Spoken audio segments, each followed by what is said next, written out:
Welcome back, everyone, to World of Darkness. Hunter Ties in Blood. We are here for session 28. Yes, 28. We're close to the big three. The big three.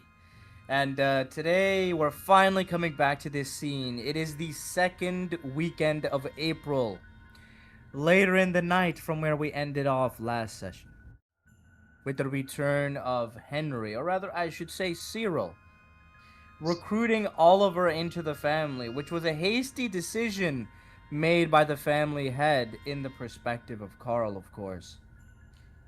So, the real question is, where do we go from here? The actions taken last session provide context for why it is that today the actions of the sessions prior have been taken. Carl trying to teach Hugo a lesson. Tony finally bursting, taking command. He is the head hunter after all. So, today's recap, Sai, go. All right, so last time we started off with a very important scene. Well, actually, sorry, no, actually, well, we started off with Henry spending time at the park with Miriam, trying to. Conversation was a lot more revealing than the last, with Miriam sharing much more of her personal feelings on matters, warning Henry very cryptically about the nature of love. How love is always in some manner one-sided, as one side will always give more than another. After connecting that way, with some more ominous words exchanged, we cut ahead to an incredible meeting of Oliver and Hugo after the events of Henry's immolation, where some seemingly callous words were exchanged, and Oliver decided to confront Hugo about what he had seen under the effects of the blue moon. Hugo was perplexed, but more importantly, he saw an opportunity, an ally, potentially, one that reminded him of Tony. If he could tame this beast, he had perhaps a chance of reasoning with Tony later. Ever the opportunist, he took him to Madame Cherie's, where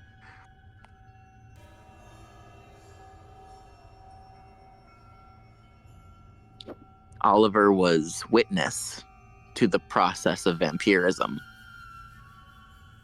And more importantly, as Madame Cherie showed him and explained to him how not all vampires wished for the subsequent catalyzation of humans, the farming and overbearing rule that they say that they want. Some wish to exist in unity. This lesson was one of the most important things that Oliver could have learned.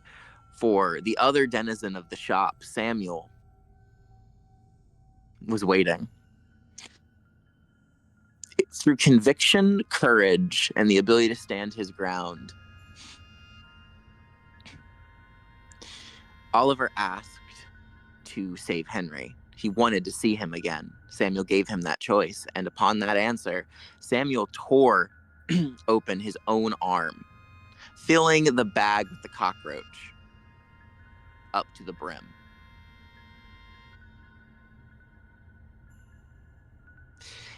And Hugo, who had just learned that that cockroach was Henry, decided to show some genuine emotion. His desperation to actually revive his cousin was much greater than the callousness he had tried to put on earlier. Both Oliver and Hugo rushed to the family house, being told to bury Henry within fervent soil. Upon arriving, Hugo and Oliver, in their manic rampage, be surprised Carl, who asked Quite simply, who the hell is this guy? What the hell is he doing here? Hugo attempted to give a hasty response, one that had Carl quite furious over such hypocritical statements, proclaiming that if Hugo was to make a law, then of course he himself must be held accountable to it. Again and again, the two tried to talk, with Hugo trying to say that he'd worry about it later, until Carl told him, no, this is a situation that needs to be resolved now. At the very least, that this man who knows the position of our family now, of our house, of our base of operation, must be sworn in, or, should you prefer, I will kill him now. To make good on his threat, and to show what he could do. A simple demonstration of his telekinetic power, unearthing mass amounts of dirt with ease, showing just how easy it would be for him to bury this man alive.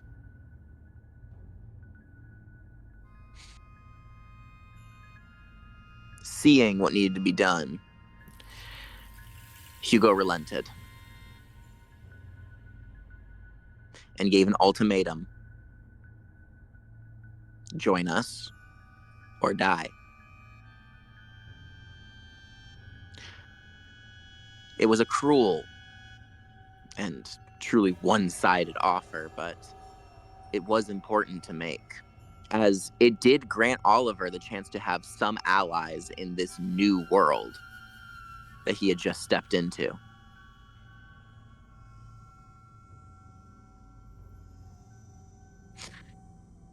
And so he agreed, just in time for Henry to begin sprouting out of the earth, much to the shock of everyone else, though it wasn't Henry that emerged.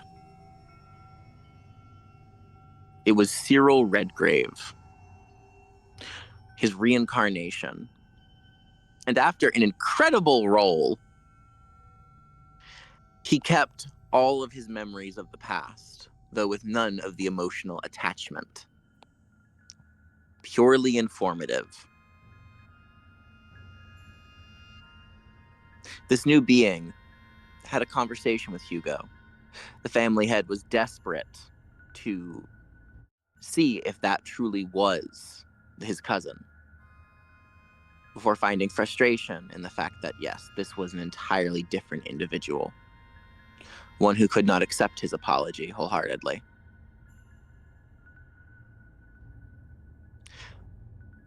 He attempted to get Cyril to sign, to agree to an oath. No such luck. A promise instead was made. As long as they will align interest, he will not betray them outright.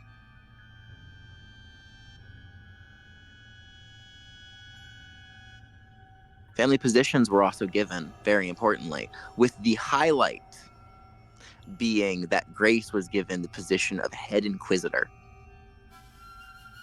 Something that was very much noticed by her, as she has come homeward bound. Oliver is now the lesser custodes to the head hunter, Tony. The Chamberlain, Carl. Which one was Adele made into again? The Oracle. The Oracle. Like, could she... As what? And we didn't give one to Eleanor, right? I don't think you did, right? You gave one to Elgin. Yeah, she was the archivist. Okay, got you. My bad. Yeah.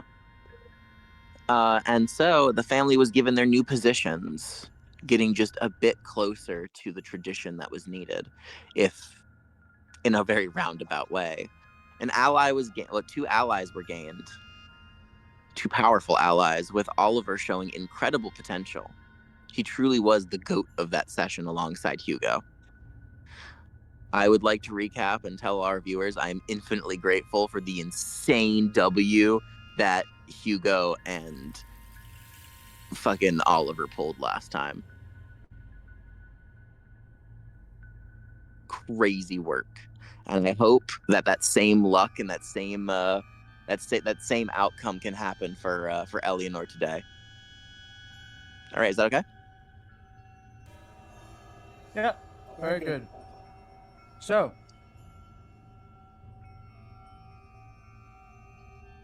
we are going to start now with the scene. We left off last time, of course, Hugo pinned to the floor by the power of Carl, Tony trying to resist the urges to the best of his capabilities, and Adele fumbling about, panicking, not knowing which side to pick. And of course, Eleanor's mutated resurrection.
Hugo.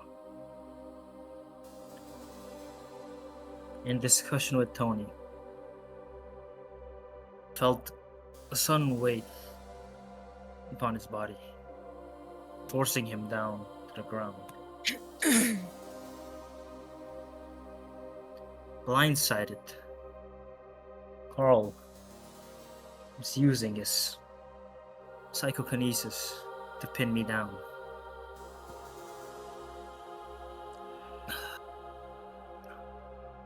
I didn't see it coming. It happened oh so fast.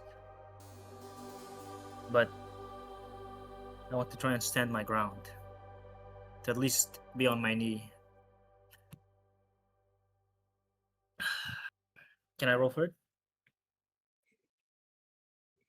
The roll is you have to roll willpower at the difficulty of Carl's willpower. You need 3 successes. Carl, what is your willpower? 5.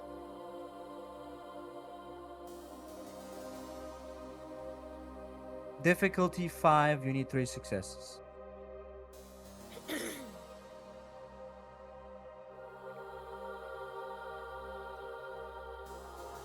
Am I allowed to crazy work, bro? Actually, crazy work. Remember, 10s count as one singular success going forward for all of you. He can resist now, but you can apply pressure again. Yeah, I was gonna say, kill can him. I counter roll to Keep enforcing? Well, Yeah. you need to roll at the difficulty of his willpower. Which is 7. All right. You need more successes than him. More or equal. Is he on his knees right now? Or Yes. okay. I have 6 successes, and if you roll a 5d10, you can't roll higher than me. It's true. Unless we're you rolling burn, willpower? unless you burn a willpower. You know what? You know what? Actually, no. I'll just keep him on his knees. Okay, thank you.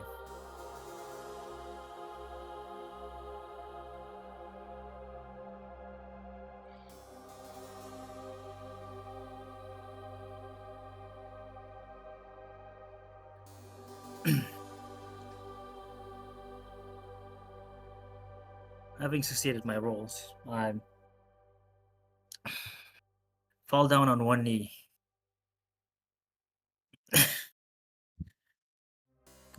Carl, what are you doing?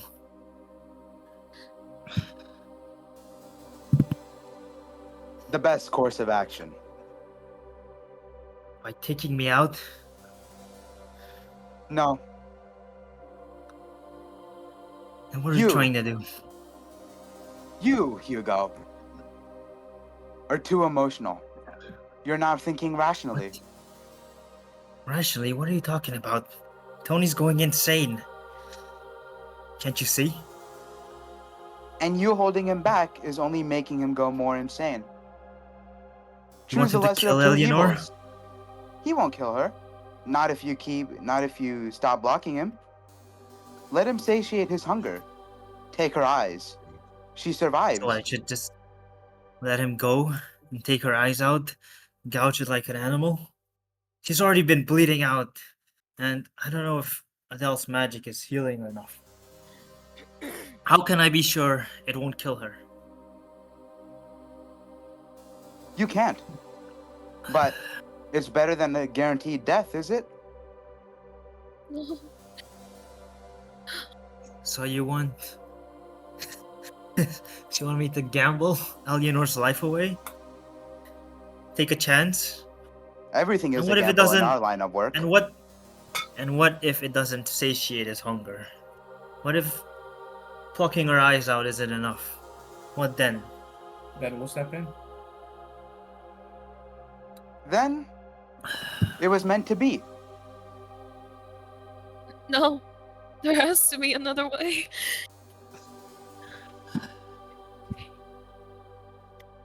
Please.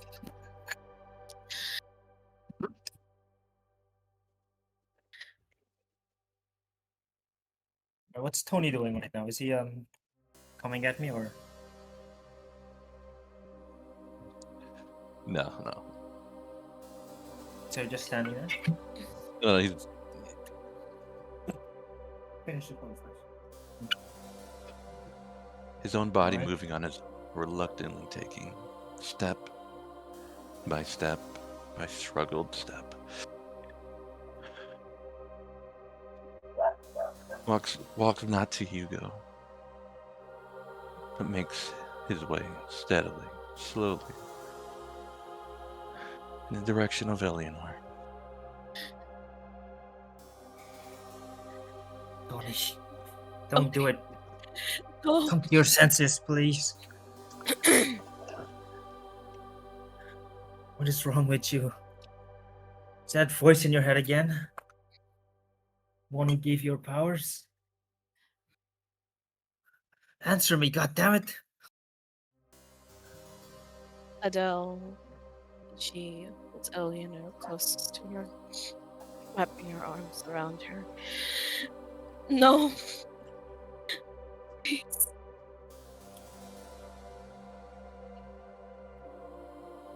Tony!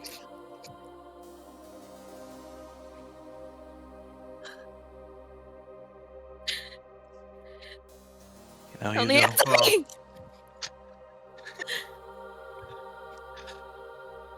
Hugo, hearing Carl's words makes me wonder. What if it is my voice that I'm hearing? You? It's your own will, your own desire to slay down your own family member? No. Perhaps the course correct for the Red Graves. I don't want to do this, Hugo. Tony, please. Carl said that if you took her eyes out, that would satisfy you enough. That would still the hunger inside of you. Is there any merit to that statement?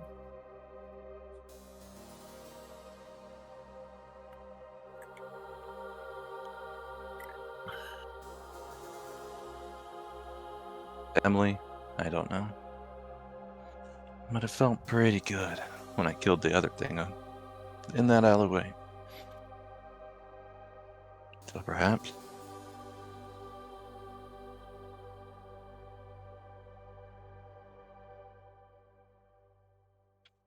What is it with this fucking family? Why can't you all be just normal? Have normal goals. Be a part of this family. Love each other. Why does it always end up like this? First Henry? Well, Cyril, should I say? What is wrong with all of you?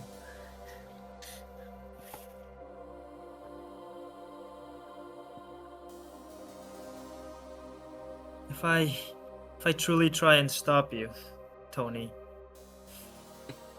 I'll have to fight you and Carl. And after that, where does it go? Surely you can't stay as a family. Carl, So why do all of you make it so difficult for me? come on. Carl. I would say in a weakened tone. Looking directly at him. Shaking uncontrollably. Gritting my teeth in pain. So much pain.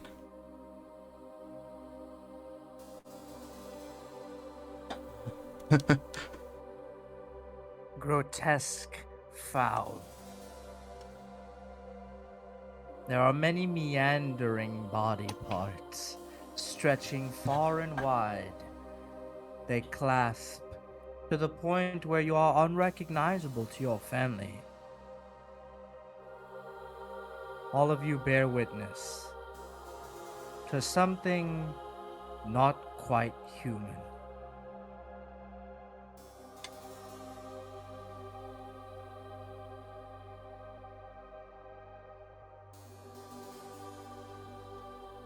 Hey, that ain't bad. Yeah, that's actually pretty cool. It's pretty dope. Damn. Yeah, I'm still in that. Wait, look, Ah, you look pretty That- hot, goddamn.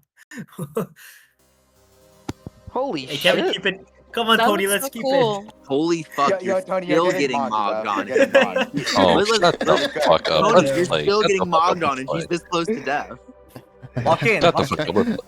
On. Oh my god. As I'm looking at Carl, I can't help but laugh.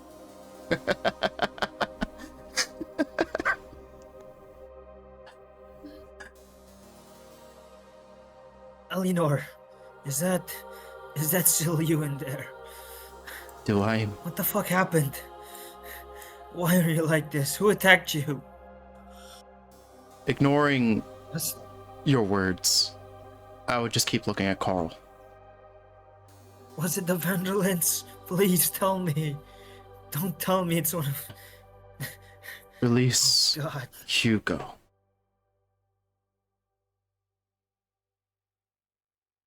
Oh, this one can still speak? That's a surprise. Or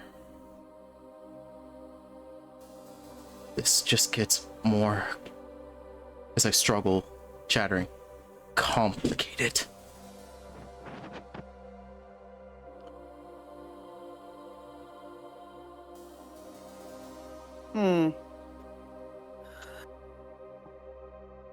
Complicated, you say? It's been complicated from the very beginning. Your mind.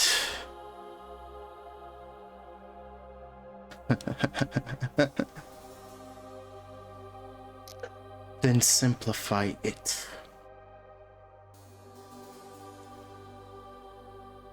One has Oh, taken reckless action, disobeyed rules set by the family head.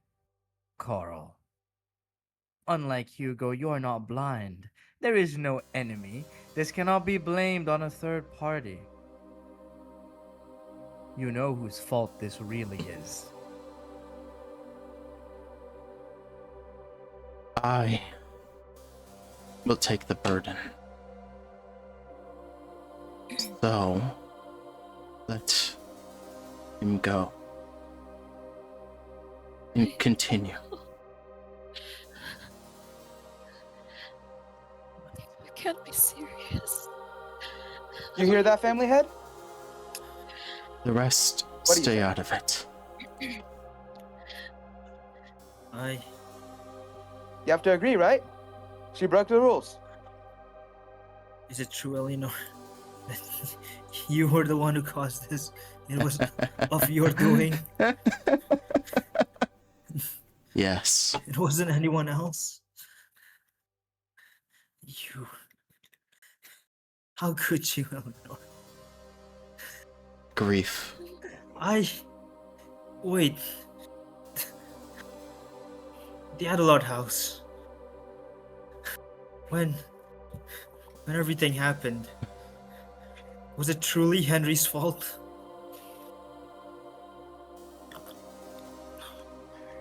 On that one, I wouldn't speak.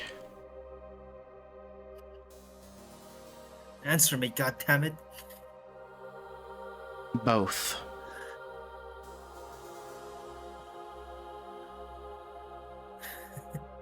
So all this time, I've been putting the blame on Henry. Solely on Henry. But you asked for it, didn't you? Didn't you? For the first time, I would look at you. My expression a bit confused. Asked. The pain in my expression. My voice, my tone.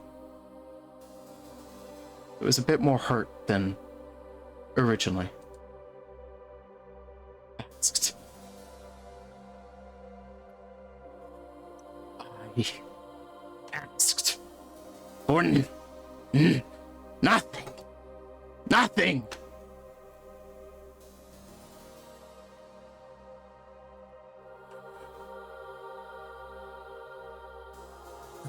Weak. I'm weak. Of course you are, Eleanor. What have you done so far? Since the beginning of you. Since the beginning of all of us becoming a family, joining together, what have you done? You've only been a burden, only gotten hurt, only gotten yourself into these situations. Yes.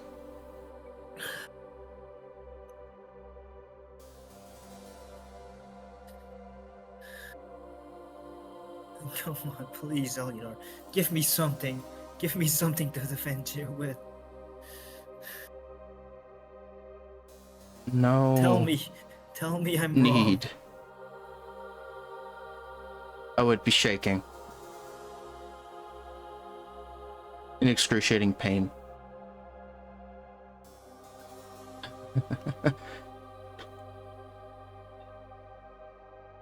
No point.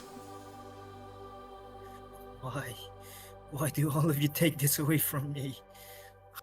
I lost my loved ones before, and now I'm losing them all over again.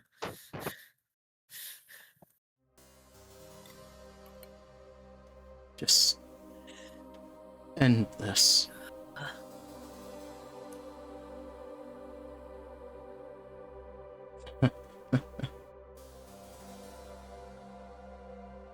Hearing those final 2 words, 3 words, seeing as she looks less like Eleanor, more of a monster, Tony can't help but feel a bit of a sense of mercy.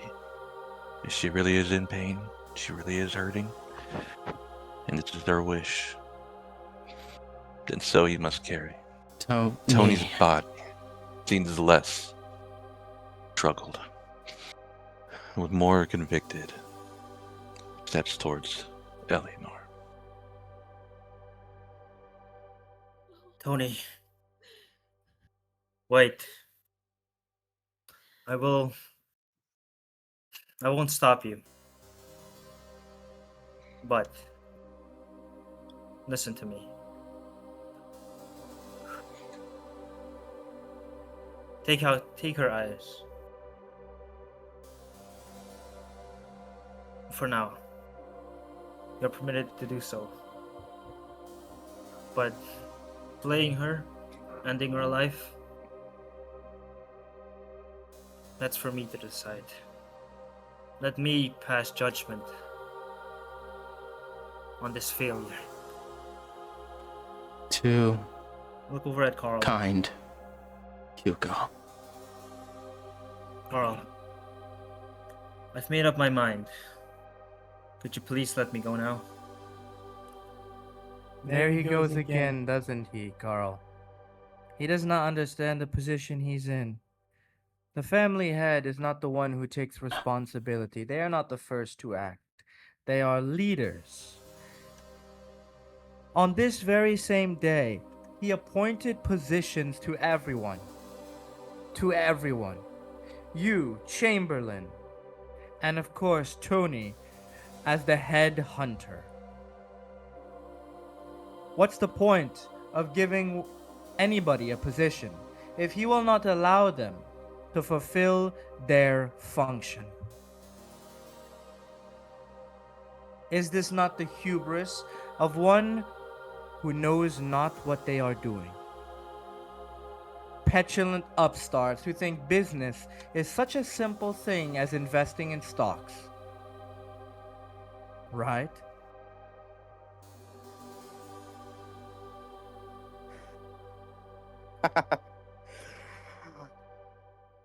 One.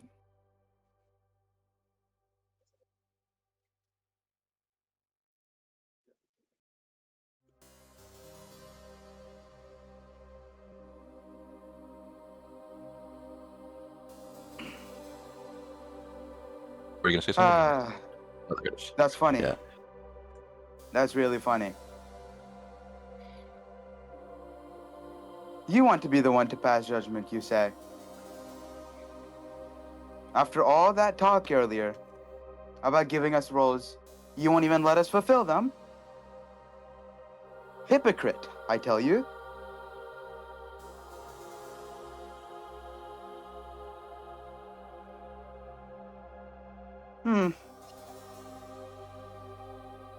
Truly a hypocrite.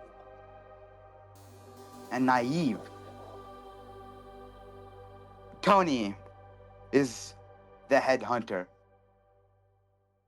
You should know this. He has authority over the hunt. But you gave the role of passing judgment to Grace. Only she can make this decision, not you. You simply lead. Now let's call her here then. Just Do it. end it, Tony.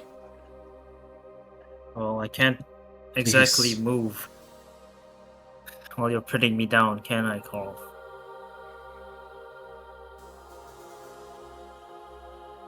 Well, right now this is the hunt, is it not?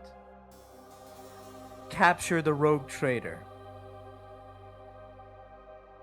And then bring them to the jury to be judged. Is that not the way the world works?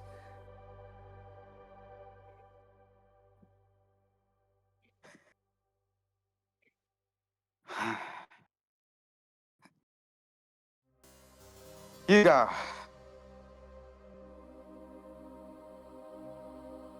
No need to call Grace. We will bring our fugitive over to her. Right now, this is still a hunt.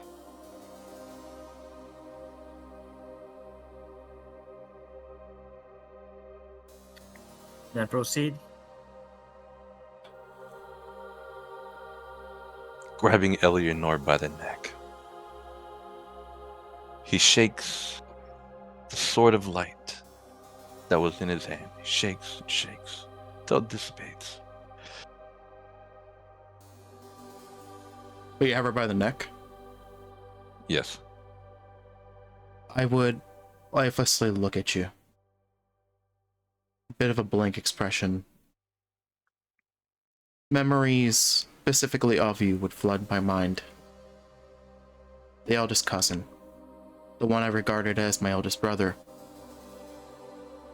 And ironically, the only one who ironically felt fitting to be the one to do it. If anyone else had tried this, I would have fought back. I would have done anything to survive, but towards Tony,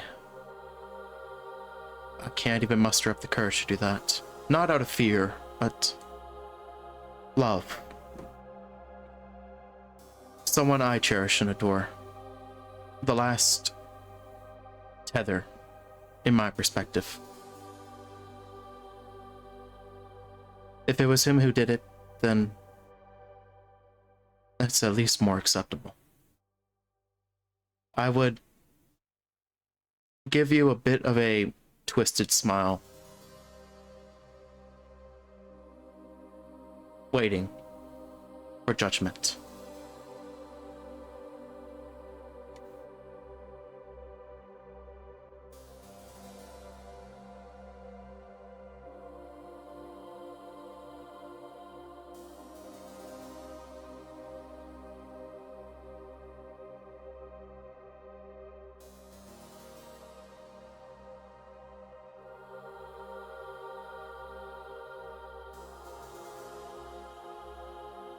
Despite all the times that Tony had always done his best to be beside the weakest of the current Redgraves. And the times he did his best to try to defend her at the alleyway, unintentionally against Gungnir. I'm sorry, Frogoroct. The irony of him possibly ending her life today.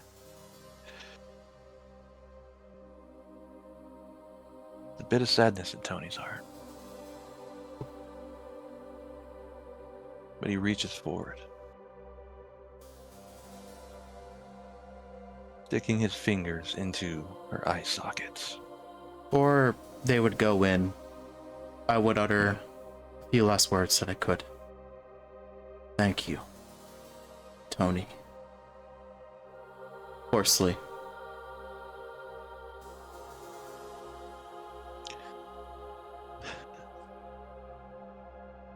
Tears would stream down my eyes as I just sat there lifelessly, awaiting the inevitable. Remaining silent after hearing the thank you, finally. He goes in, plucks one eyeball. Each eyeball that comes out, you would hear her scream in agonizing pain, wailing, gritting her teeth. A hand weakly would grasp onto your arm, panting. Before slowly it would just remain there, preparing for the second one. Adele looks away immediately after he put her eyes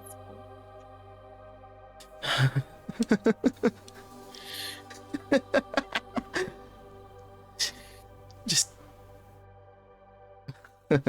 one more.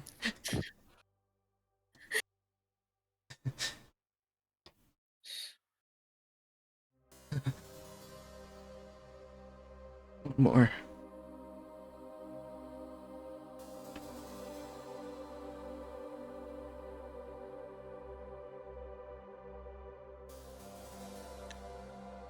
Reaching in once more.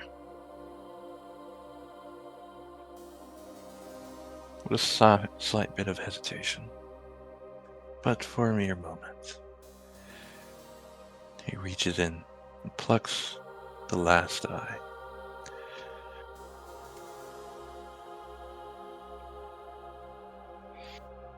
There was a outward wail once more as it is pulled out. This one so bone screeching that it felt like she was going to go hoarse. Blood dripping from her eyes, her hollowed eyes. And then just after a few minutes, Sniveling silence.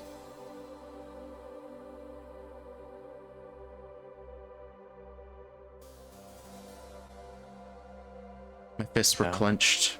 The hand that had been on Tony seemingly scratched at his arm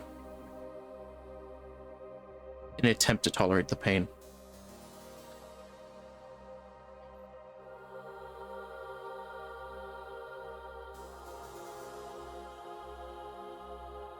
Kneeling down a bit more, Tony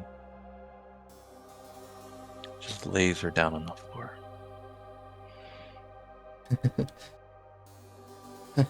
My hunt were for the eyes. The life of Eleanor Redgrave. If she succumbs to her wounds, then that is of her own constitution.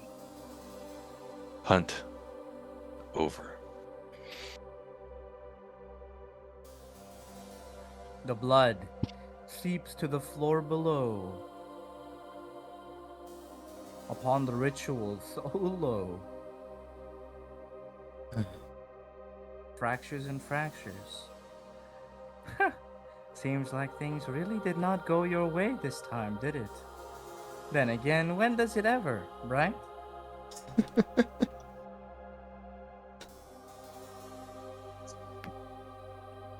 No words could come out. Just a bitter laugh. Poor, poor Eleanor. Must be such a stressful calamity. Don't worry. I'll bear it in your stead, just like we promised all those days ago. One eye for sorrow, one eye for flame. Pluck them clean and pass the blame. Eleanor wept, Eleanor bled. Now let Nora dream instead. Blind the seer, spare the curse. Spend it forth from worse to worse. What she carried, she bore no more. Now calamity knocks on Nora's door.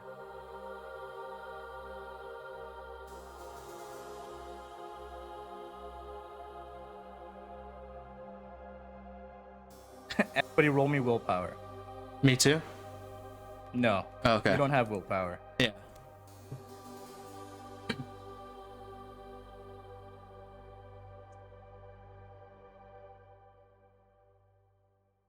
What's the difficulty for them? 10. Oh no, Tirakochi. Nice. Nice. Oh no.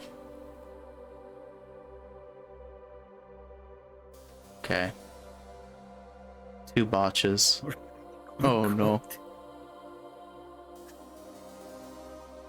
Wait, we're all will. You all have to roll willpower and pray for a Yes, 10. you too, Violet. Okay. Yeah. Alright. I'm gonna be sure. Pray for a 10, bro. Boy.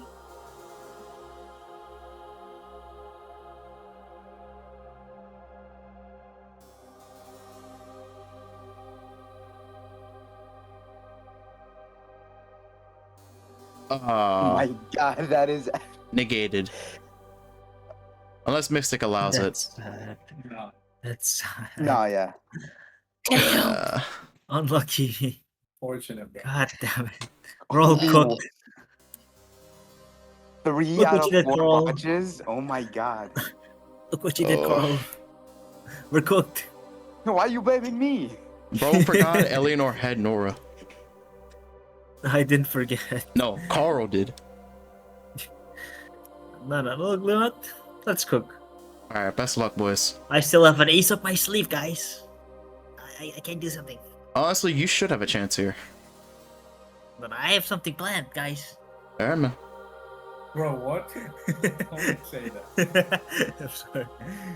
You bomb. But yeah, hopefully... I didn't write how I'm gonna play it out, but hopefully cool.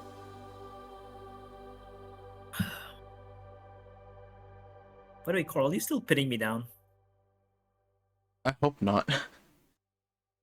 Look, I'm not gonna do anything. Just Yeah, are you still look, putting me down? I don't think so. Not anymore. Okay. Thank you. I mean, I can keep going at it if you want. No, please don't. I just No, I'm kidding, bro. if we need to fight, I need to be ready. Come on. Oh no. Let's slay this bitch, Nora. Come on, guys. Hey, if she's able to make y'all do this shit, bro, she ain't ordinary. Prep yourselves.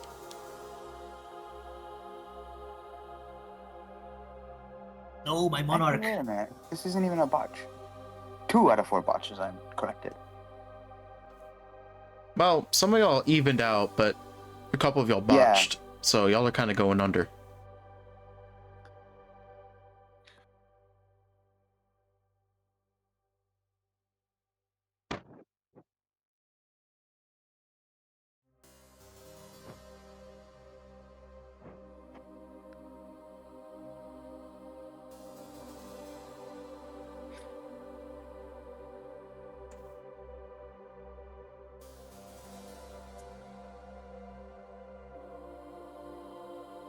Not for my ass to bear the fucking calamity of having her dumbass eyes in my head.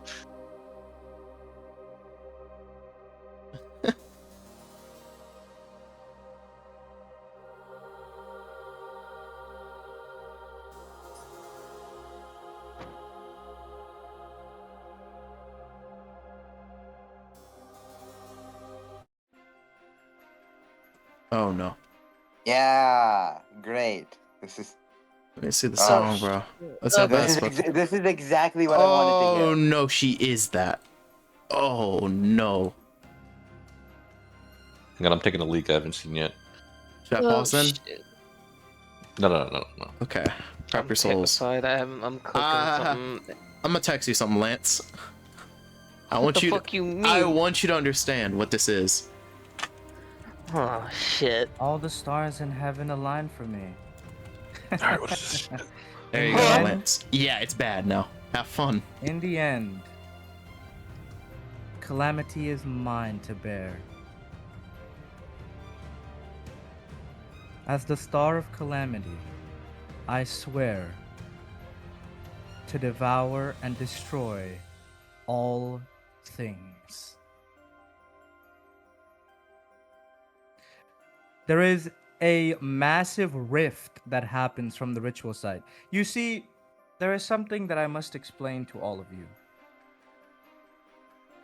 The 100 times progression of time is not merely time moving 100 times faster. Linear magic does not do such a thing. You see, what's actually happening is that your body is creating a basis of what it would be like 100 seconds in the future. And it keeps overlapping that change onto your current body Oh. continuously over and over again.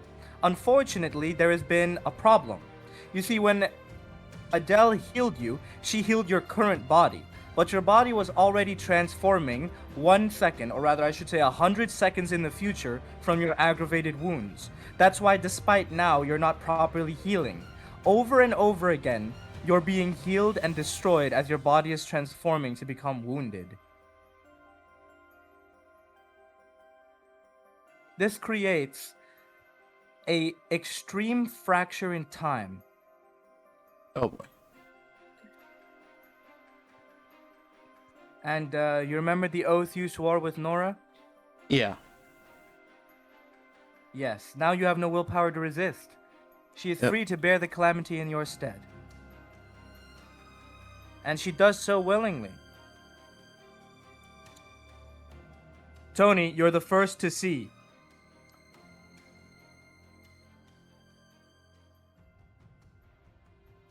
The blood that pools out of her eyes falls and is, as soon as it reaches the floor, it's sucked into the ritual site. For it is a personal ritual. And this continuous fracture in time is causing rifts upon rifts. For a moment, there is the phantasmal image of 1,000 Eleanors, their ghostly wails of suffering. You see, she was already wounded, transforming into her wounded state. And then she was healed. So it was healing and, of course, time reweaving. And now you've added another deficit, a third factor, pulling out the eyes at this moment. It creates a tricheliocosm. Time is moving in 3 different directions at the same time, and it's all trying to overlap on the pattern that is her life. Does everybody understand this? Mm. That's why these shades of time appear here and now. Which shades? Involuntarily, Eleanor, you reach deep into your own stomach. Reach for something where somebody was sleeping, and then you began pulling it out. Agonizing pain, more painful than having your eyes ripped out, consumes you. As soon as you pull out this white light, it fractures immediately. The last embers of its glow fall into the ritual site.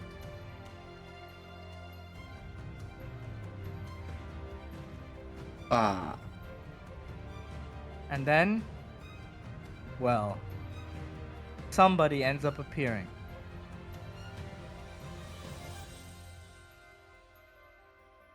A thousand shades of yourself overlap until they begin looking different. Different from you.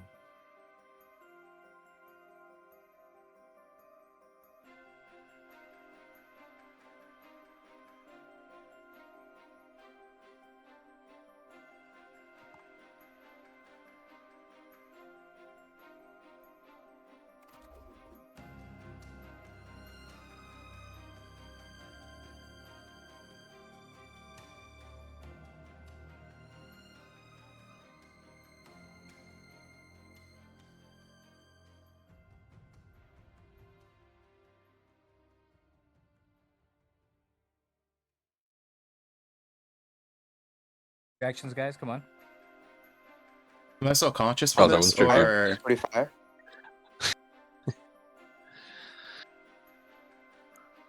Okay. Good job, Carl.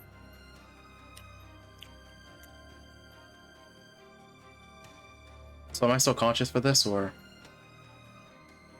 Barely. All right, then. In my lucid state, I would. Slowly but surely, your current state is fracturing. After Okay. all, those shades left with those essences of time, your body is not forcefully transforming anymore. Yeah. Okay, so I'm not in any condition to move or anything then. Not really. And as I do look at Nora, vaguely recognizing the feeling, I can't exactly express my emotions in this moment. A vague thought of confusion, freedom? Who knows anymore? I would stagger before, I guess, let's say I fall towards Tony.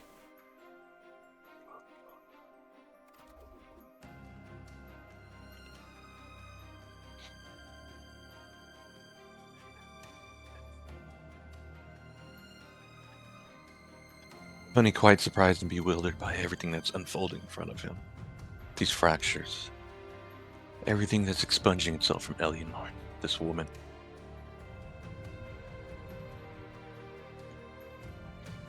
He softly catches his younger cousin.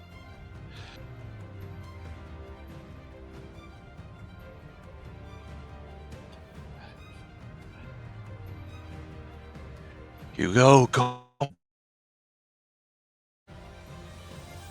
I think you guys need to get yourselves up. I don't know if this. I hope this ain't a fight. I'm prepared if it is. Hello, cousins. Nice to finally meet you.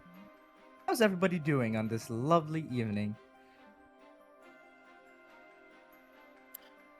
I'm assuming Cousin? you're not Eleanor. Maybe. Yes, no, something like that. Now tell me. Are you with us? Or do you have your own agenda? Hey now, family head. You are in no position to order me around. Unlike you, I've actually become a true Redgrave.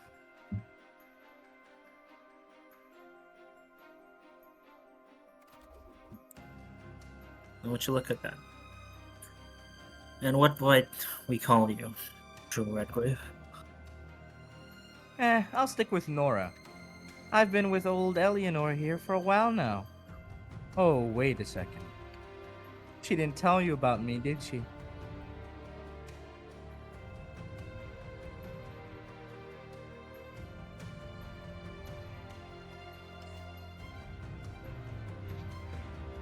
No, she did not. What are you, some kind of alter ego?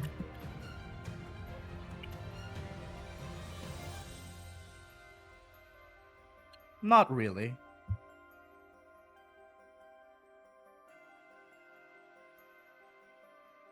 Then tell me, what are you exactly? I should be asking you that, considering it's all your fault that I'm here.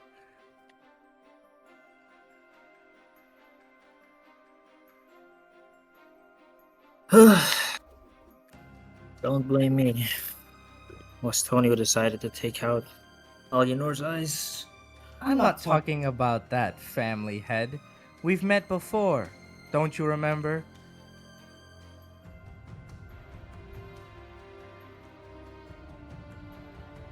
Can't say we have. Or maybe I've just forgotten. Enlighten me.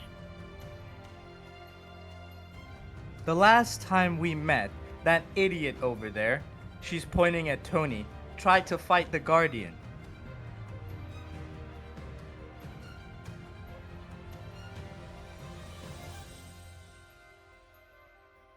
Oh,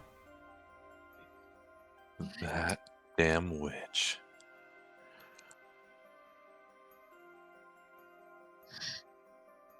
So instead of dying, you nestled your soul inside of Eleanor. Guardian. The church incident, you mean? When all of our family died?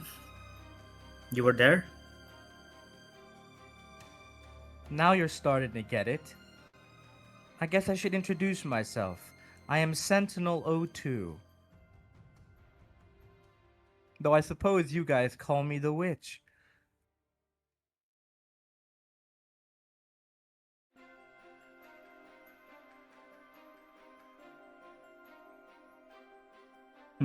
Sentinel 02.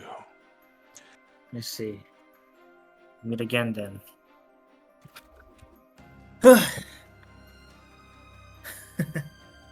All this time we've been looking, searching for you. We're hiding in Eleanor. Not exactly. I, as a sentinel, should not be conscious like this. It's not normal. I suppose you would call me a fractured ego that comes from the sentinel. The fact that I am here means that something has gone wrong with the sentinel.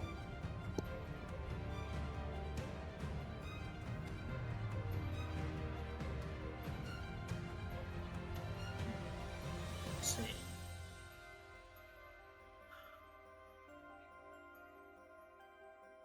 I have some questions. Tony, explain to me this, yes? Why were you fighting the Guardian?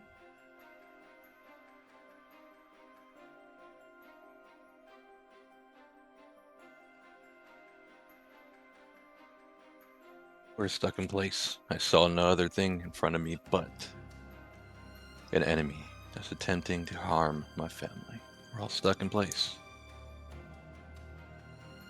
But there was a driving force, a bit of an extra voice pushing me.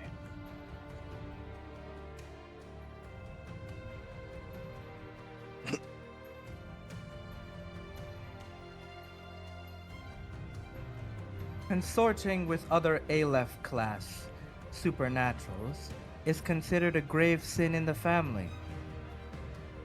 I can understand why you'd be attacked. What about the rest of you? If myself and the Guardian attacked you, someone must have desecrated the laws of the family. What happened? Edric. It was Edric. We drank his blood, didn't we? No. That's what started all No. of this.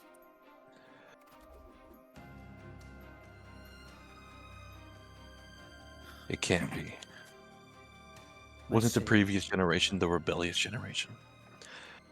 Was it a rebellious against Edric or the family? She looks confused for a moment. Excuse me, what? You drank whose blood? Edric the Redgrave. Why? You're telling me you attacked the preceptor? Attacked? No. We were just offered. We were told this is what it means to become a Redgrave. Our parents To drink were the the blood. ones who forced us to do so. It was even before we knew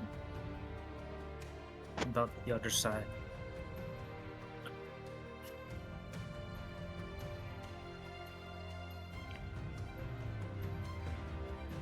Something has gone gravely wrong, it seems. This body is just a temporal shade. I suppose you would call me a ghost in time. I'm not meant to be here. In fact, I'm not meant to be at all. I am a sentinel after all.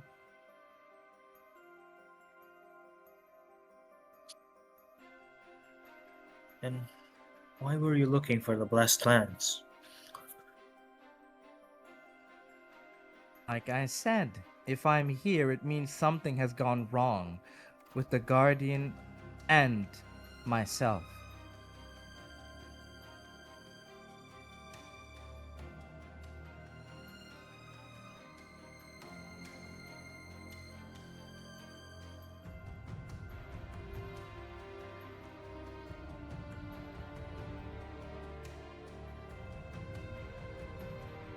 You go. Sorry.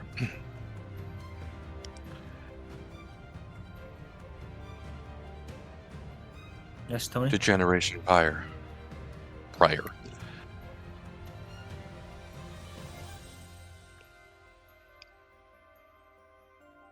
Something that had to have happened with them.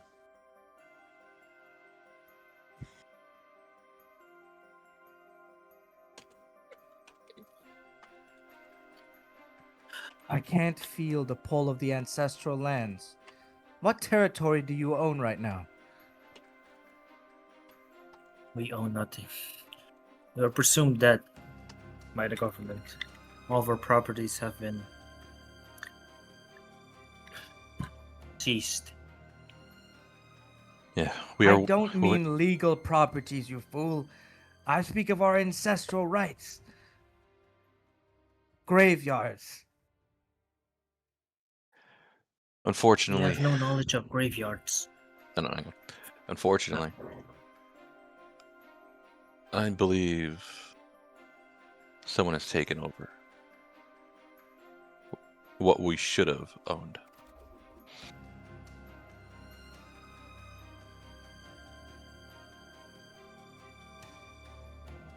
I think this man named do we know his his Yes. Yes, it was said in the vision. It's just Ambrogino? Ambrogino.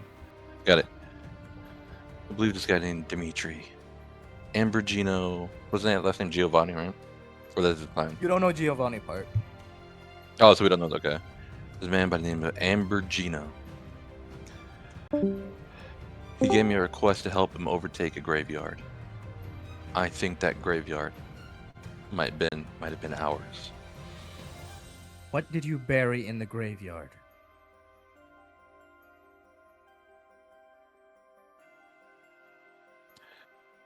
Uncle John's body.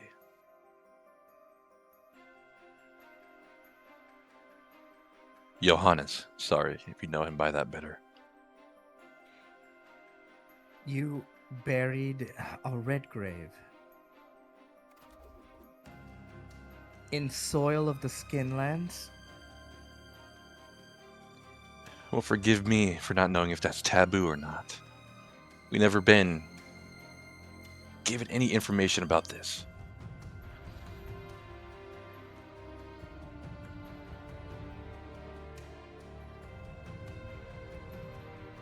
Listen to me very carefully. Right now, it is clear that something has gone wrong at the Redgrave Estate, our true home. The bridge connecting me to there is gone.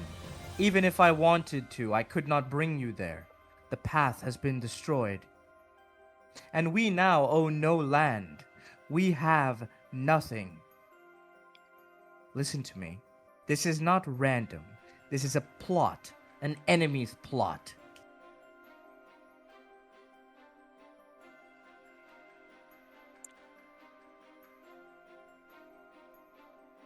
Your mission, if you want to survive, is very, very simple, Redgraves. Reclaim our ancestral rights, reclaim our territory, and then use it to create a path to our home. That is the only way out of this situation.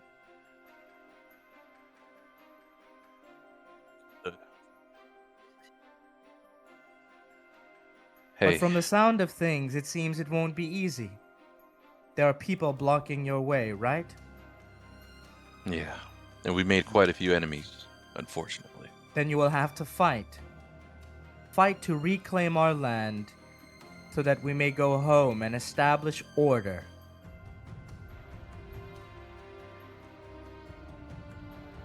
Where is this generation's preceptor? Hugo? Preceptor? Me? Family head, you mean? What? The head of the family is the source of command. However, the representation of the history of Redgraves is the preceptor. Oh. Gary Henri, do you speak of him, the hunter's helper? No, I understand. Edric. He was the previous preceptor, right? Indeed. You catch on quick, family head. Yes. Redgrave ancestors will incarnate themselves upon this earth as humans. They possess no memories of their time in their previous lives or even their time as a spirit. They come here as a spiritual guide, for inherently within their bodies lie the secrets and goals of the current generation of Redgraves. To not have a preceptor, well, you can imagine how terrible that would be. That is the reason why you do not inherit any traditions, why you have no goal, why you are all lost.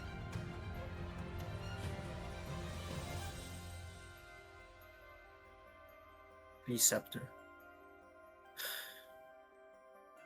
In order for him to reincarnate, does one of us need to be with child? No, a child of this generation must be sacrificed. I see. However, there is no need for that. I can temporarily act as preceptor, family head, if you will allow it.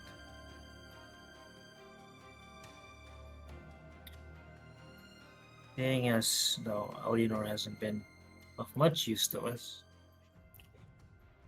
I would gladly accept your request. Grant me rank and status so that my form may remain tethered to this time.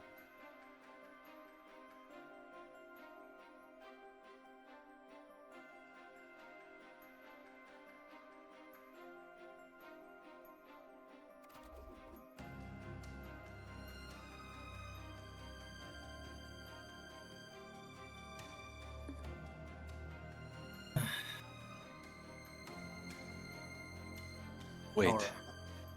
Never mind. Or should I say, the mother of stillborn omens? Smart. That is not my name. It is false, a shade of time that now still sleeps in that one over there. She points to Eleanor. My name is Star of Calamity.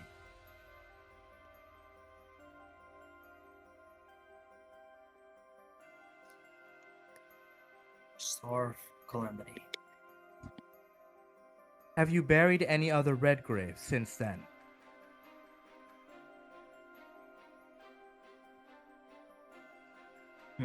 Uncle Paul, his body. After the great spirit of fear attacked us, he took vessel in Paul's body, and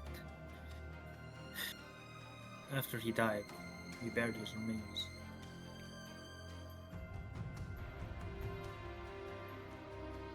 How long ago was this?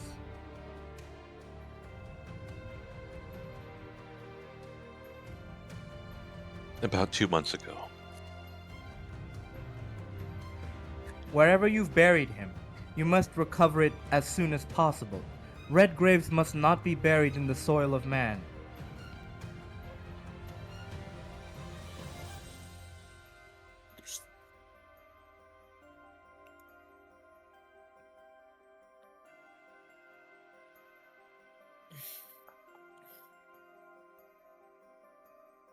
Before that, let me indoctrinate you into the family properly. Star of Calamity.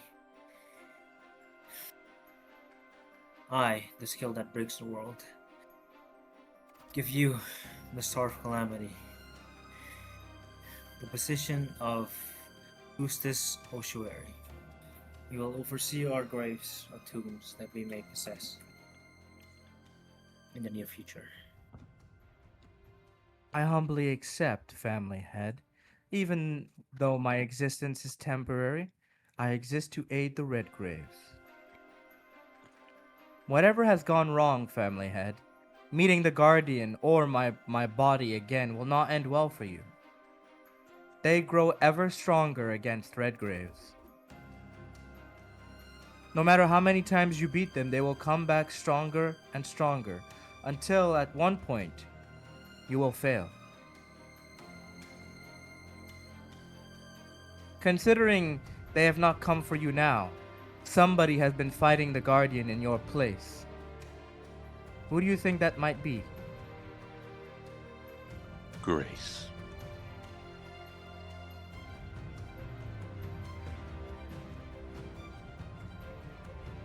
She's been holding back the both of you by herself.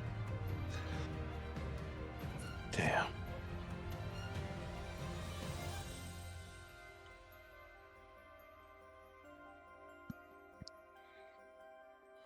And we've just been sitting here. Now is not the time to wallow. It seems you have a war to plan for, to reclaim our land, a conquest to restore order.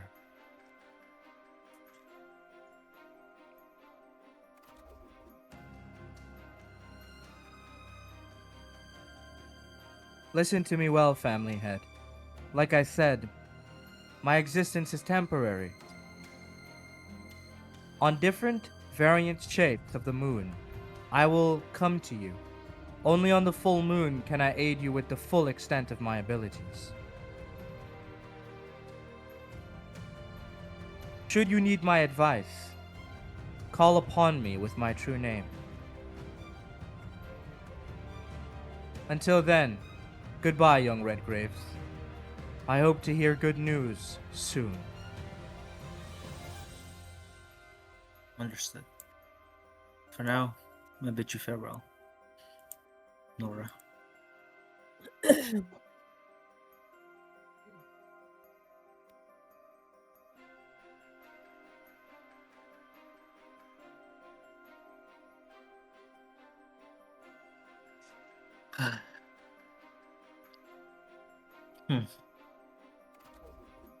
I guess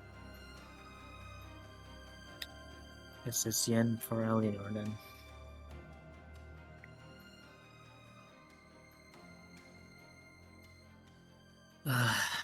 I'm sorry, family.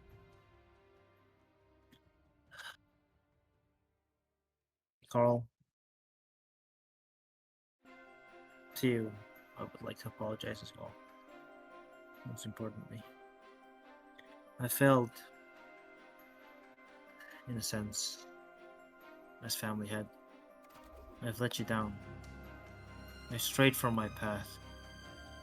Let my emotions take hold of me. I will not swear an oath that this might happen again. But I'll make a promise. Promise to myself. Moving forward, no matter the situation, no matter what happens, I will place the family needs ahead of my own personal feelings. I will only move forward with the family top priority. Whatever personal feelings I have are only secondary.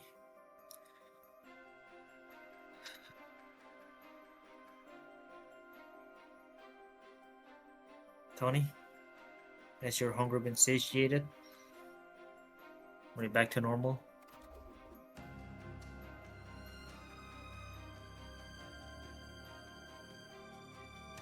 Yeah. I've got what I wanted.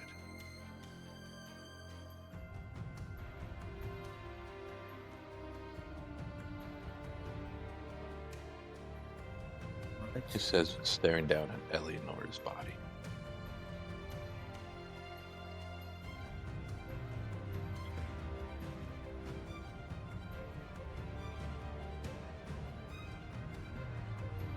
Walk up to Adele. Ask her. Are you alright? You can see her just standing there, ocean, very confused of everything that has been happening. You can see that her tears are still there, but she wasn't crying anymore. She's just lost, witnessing what just happened. I'm sorry. She couldn't form any words. She just didn't even know what to say.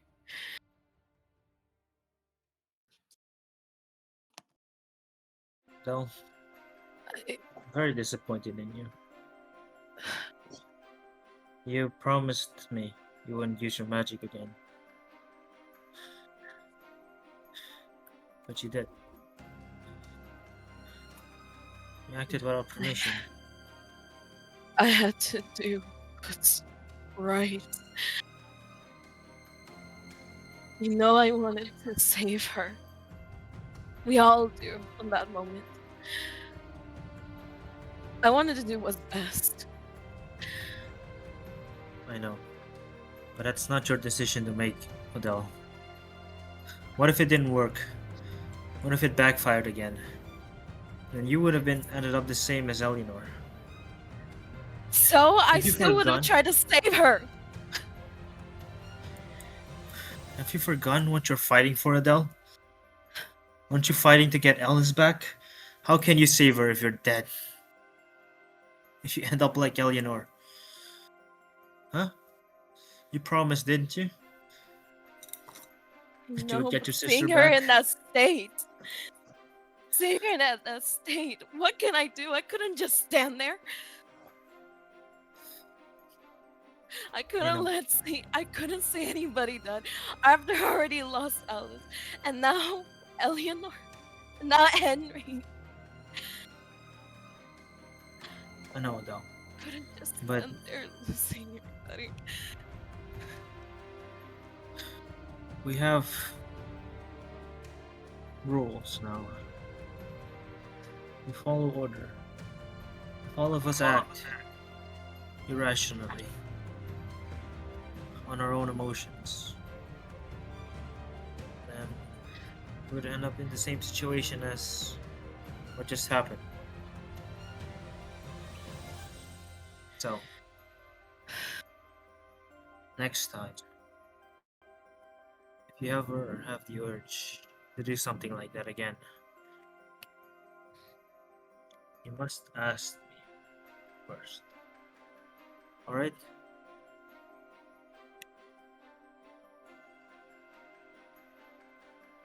She turns away, not saying a word.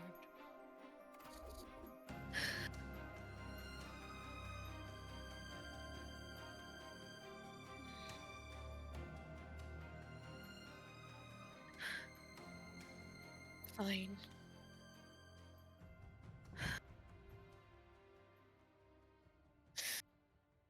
You can hear she's trying to keep herself together, trying to hold back the tears, trying not to cry. She knows that everything's going to be at risk, but what else could she do? She already lost the two people most important in her life, and now losing someone that is part of the family.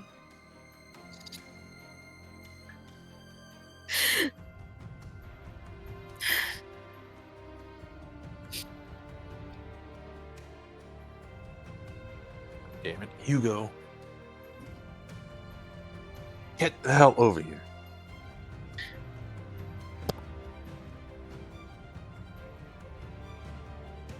Tony.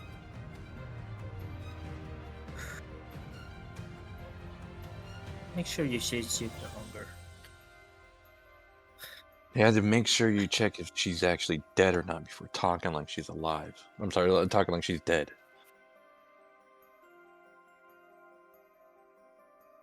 No. Does it really matter if she's alive or dead right now?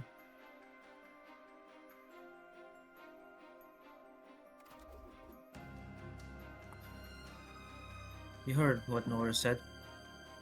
You have a job to complete, a mission to fulfill. Right now, I can't ponder over my petty emotions. Alive or dead, Eleanor hasn't been much use to us.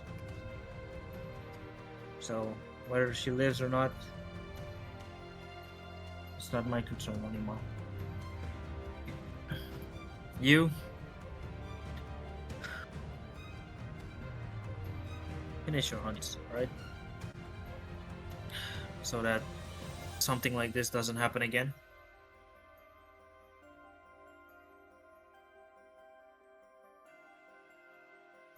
And Carl. I appreciate you correcting me, telling me what's right and wrong, given your experience and all. But from here on out,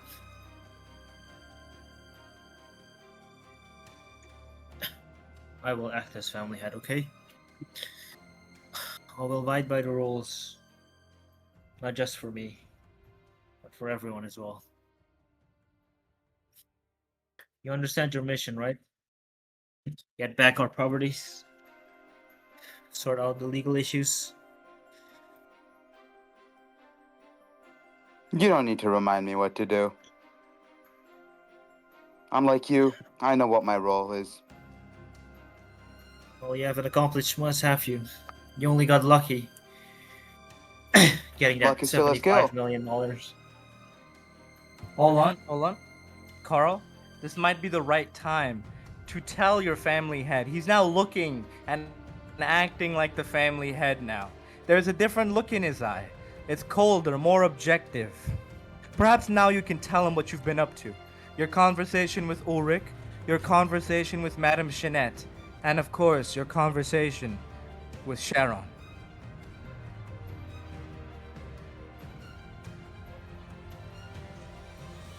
Well, Hold on. Pause the session for a moment.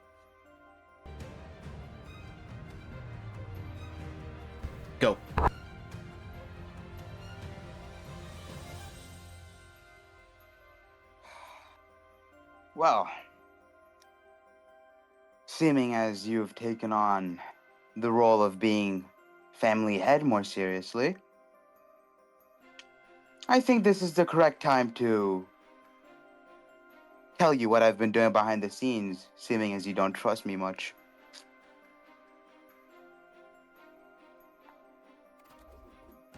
Remember that conversation with Ulrich? Yes, your private discussions when we all left.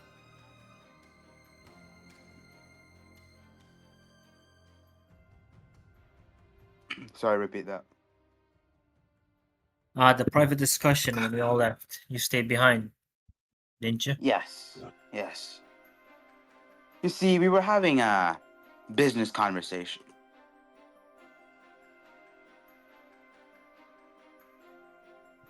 See, so you struck a deal with him on your own terms, Oh, using your yes. richer Quite a good deal knowledge, if I I do say so suppose. myself.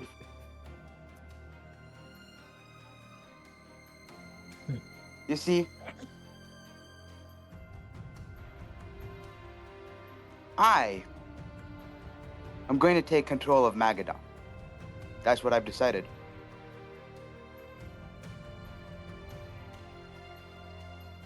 Ambitious see. goal, isn't it? Should be light work for you, Carl.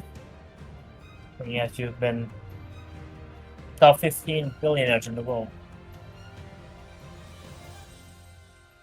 Indeed.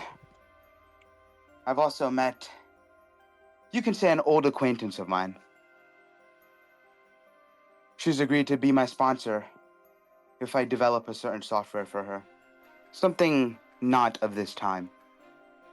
Don't forget to mention what her actual job is. You know, what she controls. The newspapers? Yes, yes. And, just before you ask me, this person.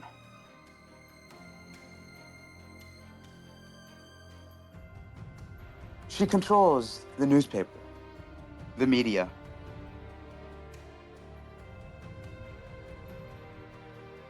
So,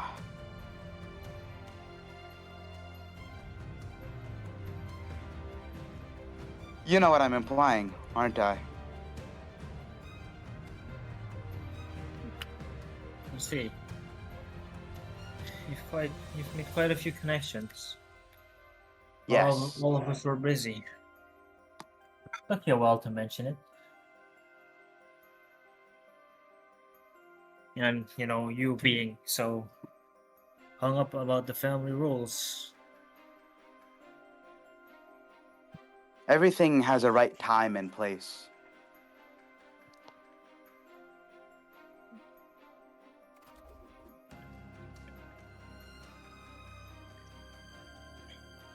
Well, to be frank, if you consider it, these are not supernatural connections. They are all in the world of business. Interesting to consider, is it not?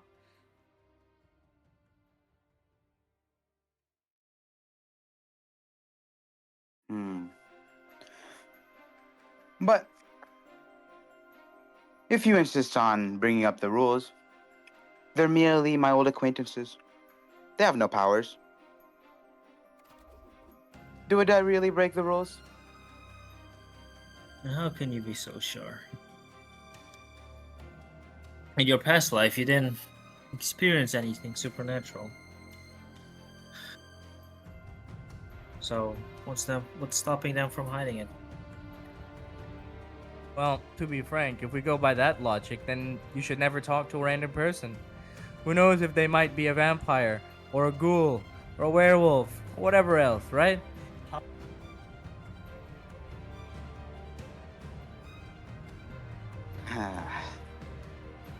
Oh, how naive.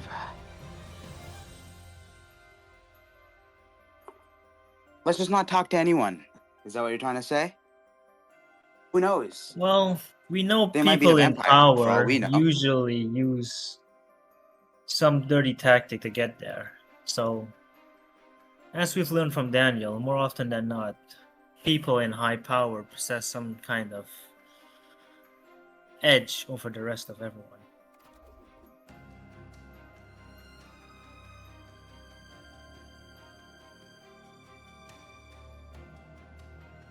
You're really doing this, aren't you? Funniest thing, Carl. He says this, right? But consider this. Has he proposed a better plan? How does he think we're going to receive the funds? How does he think we're going to establish our influence? Perhaps the family head can enlighten us to his master plan, right?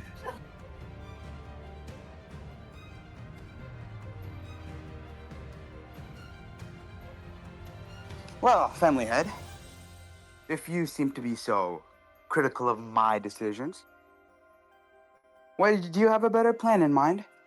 Because last time I checked, I didn't think so. Plus, you appointed me Chamberlain, right? What's the point of appointing me a role if you don't trust me to do my job? Well, that's beside the point now, is it? The discussion was you not mentioning your allegiances. Is a business deal Allegiances? considered allegiances now? I wasn't aware of this change. Were you, Carl? No, I was not. I didn't know business partners were suddenly considered allies. They are partners, aren't they? Allegiances. They made a pact with him, a contract. Well, here's an interesting question, Carl. Think about it. If contact or relationships with supernaturals are considered allegiances, then what about his sleeping beauty? Have we not confirmed a suspicion that she may be Vanderlyn? Is this not going against his own words? And wasn't he oh so harsh on Henry and his relation to Vanderlyn?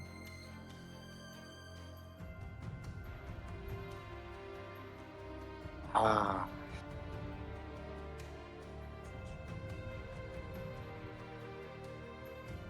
Hypocrites. I just mentioned this. This is an interesting talk.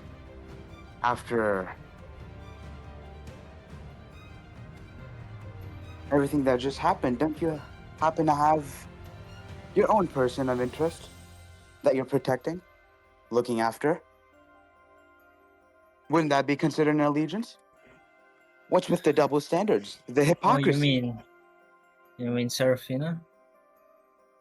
Mhm. After I made those rules, as you can imagine, I haven't visited in a while. So allegiances still are hold only tied allegiance. by visits now.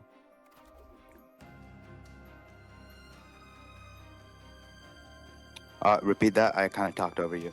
No, I was saying no, with his logic, right? Allegiances are tied by visits now. So I guess it's fine as long as you don't visit any of them. Can't be allegiance, right?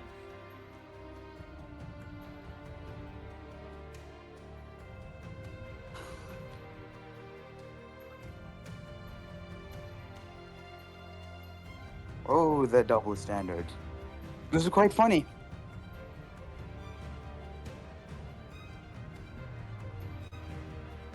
What's funny, Carl? Oh, didn't I Well, just say it? The that she double was- standards. The changing of words. It is true that in my past life, before I became a part of this family, she did mean a lot to me. And granted, she still does. But as family head, the family takes priority to me now. It doesn't matter. Yes, well. Anyway, So then now the question comes, right, Carl? He's questioning your contributions to the family, but what has he contributed as family head? You've secured funding, you've secured a position for yourself, and oh, the trump card you haven't talked about yet, Sharon, the gravekeeper. Seeing as the mission going forward is about grave sites, wouldn't this be considered the greatest contribution of all?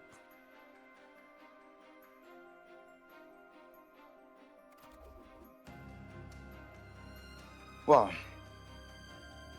My dear family head, if you're so, how do I say it? Curious, right, about my contributions.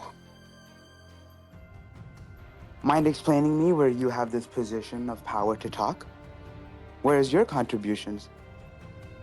You want to talk about contributions? I let go one of our greatest assets, Alice, to save your sorry ass because you got manipulated by the traitor, didn't you? Your mind got corrupted, and I had to come save you.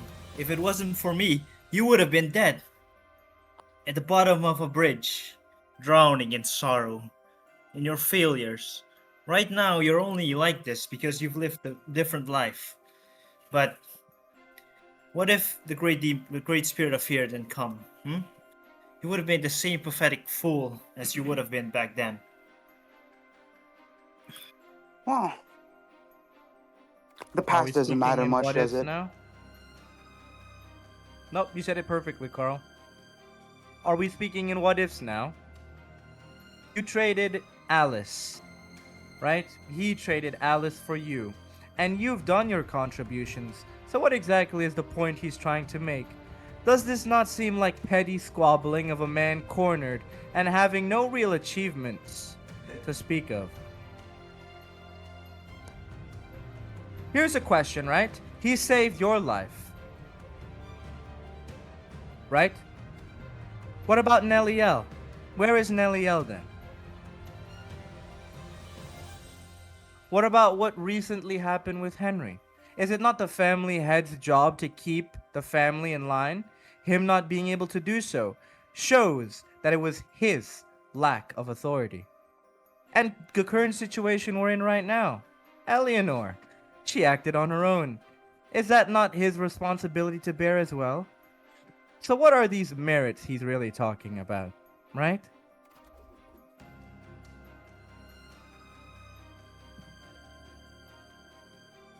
Talking in hypotheticals now, aren't we? I've already done more to this family than you have, quite frankly, speaking about it. You're the reason Henry went out of line. You're the reason Eleanor may or may not have perished. And what about Nelliel? Gone. No one knows where she is. Probably dead in a ditch. What about that? Have you saved their lives? Oh, now you want to talk about taking responsibility, about controlling the actions of others. Should I control what all of the actions everyone does? Every single move they do? Every Control single is the incorrect term. Your job is to lead. And from what I've seen, you've done no leading.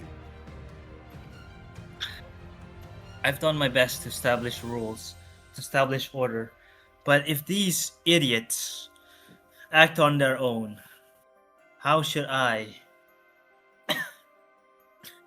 do anything about it? If someone shoots themselves in the head, is it my responsibility for them doing that? Well, perhaps if why you were did a they better shoot their head? leader, right? Exactly. If he was a better leader, why are they doing this? It is the leader's job to make sure order and discipline is passed. If they're doing this, that means there is no real head to guide them, right? Consequently, his own argument proves that he is inept as a leader. The problem is not to moan and blame his followers. The leader is the leader because they take responsibility for the actions of their subordinates. Just like you took responsibility for your own employees. Just like you led your corporation to success.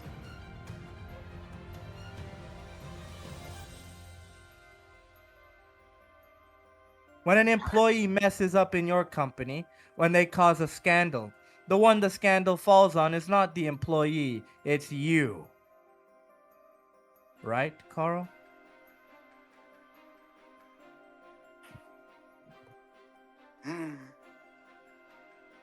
Oh, Hugo.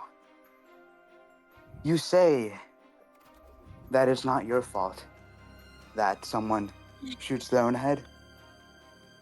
But have you thought about why they shot their head? Either way, you're the family head. Even if it isn't your fault, all the blame is yours to bear. You're the leader. You have to prevent And the did I not situation from offer my arising in the first place. responsibility to Eleanor? Did I not? And what was your response? Oh, call Grace. She is the family inquisitor. She should be the one to pass judgment, to take responsibility for them. Is that not her position then? Your job is to lead, right? You gave her the position as judge, so why are you the one judging? Isn't that counterintuitive?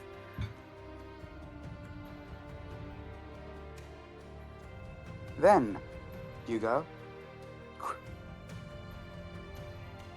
are our roles meaningless?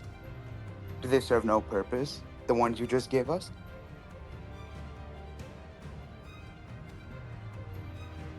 You I'm lead, not you saying give that. roles to the members of the family. Of course, I did. And I gave Grace a role of inquisitor to pass judgment. So, it's up to her to do her duty, to fulfill her task when the others break their vows and oaths. Well, we just learned that she cannot fulfill her duty because she's been cleaning up the family head's mess, right? If there are rule breakers, right, whose responsibility is it to bear that? Is it not hers? Even before she had the position of Inquisitor, she's been taking the full brunt of responsibility in protecting everybody's sorry lives from being killed by the Guardian and the Second Sentinel. We just learned this information. Does this not show his inability to process?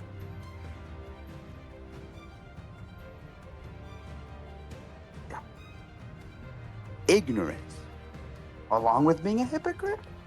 Oh, this is a funny combination. Are you unable to learn, Hugo? Process information? Grace has been the one covering for your inability to do things. All the responsibilities you should have burdened, she did. Saved our lives. She's the reason we're not dead. In fact, I dare say she's contributed more than anyone else in this family.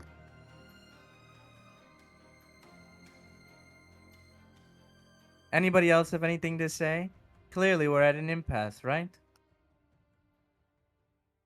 Tony, Adele? Hang on, I'm sorry, my laptop literally just shitted itself. Hang on. Yeah, I'm on my phone right now. Yeah, this shit turned blank. The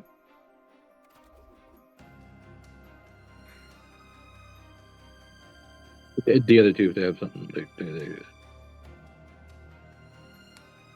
Basically, Carl is pointing out the hypocrisy in Hugo, and Hugo is showing his inability to understand the real dire consequences and responsibility of being family head. And they can't come to an agreement because neither refuses to budge. So, I'm asking if Tony and Adele have anything to say here.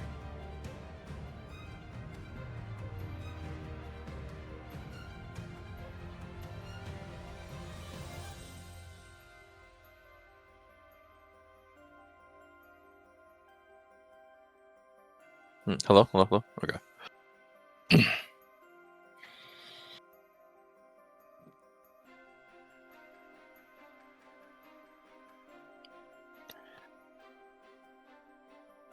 Man, you guys sit here and argue. Sit here and argue back and forth.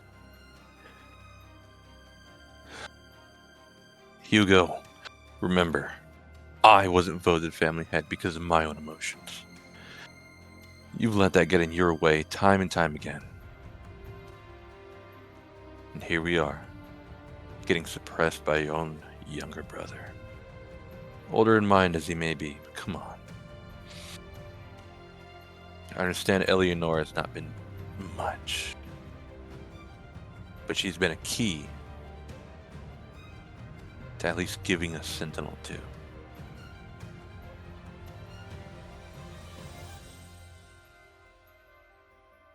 I care not for what you have to say to me.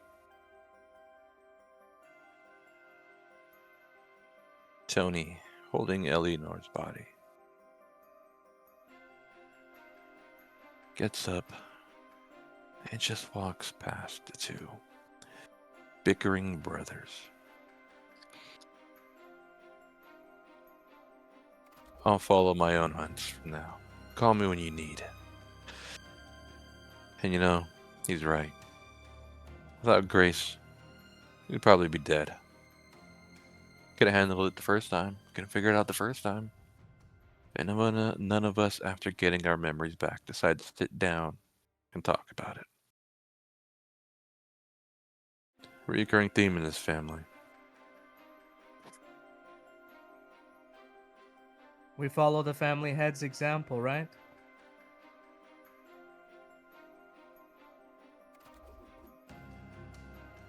Of course.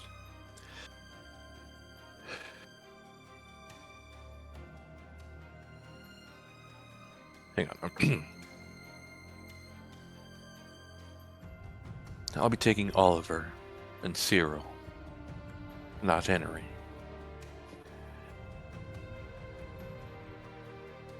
I'll be taking them under our wing. We'll go under our own hut. And Eleanor, she decides to wake up at some point. I'll find somebody to teach her how to use her powers, to give her her own use of her own.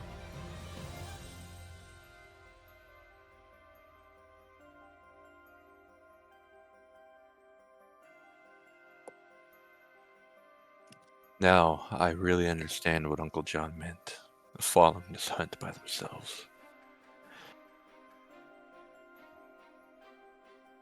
I'm a stronger man than him for trying to keep going in this route. Gritting his teeth, he walks out of the basement. Eleanor in arms.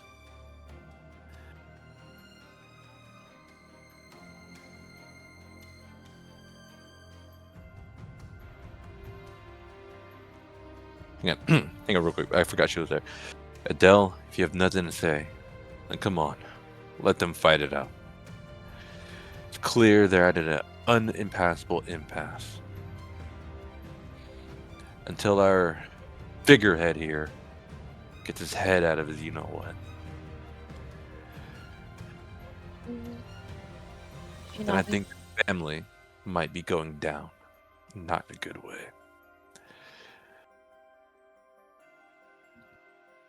She nodded. She stood there. She looked over at Hugo, giving him that look. You know,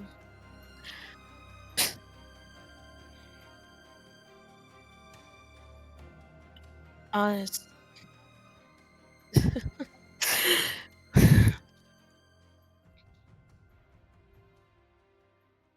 This absence all of a sudden, you know.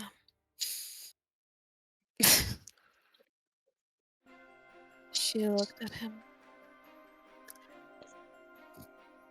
I trusted you. I really trusted you, Hugo.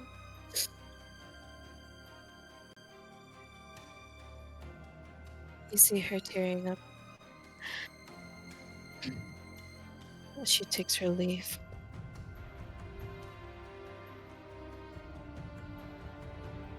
She has something else to say. Feeling a disbelief at everything just happened. She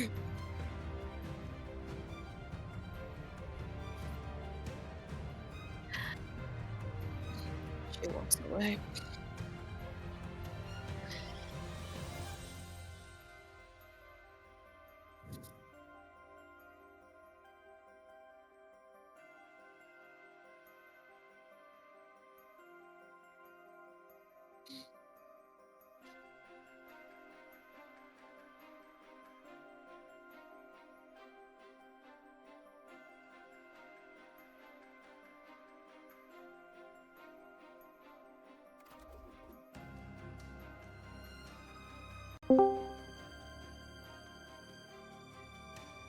Good job, Adele. Speaking for yourself, finally.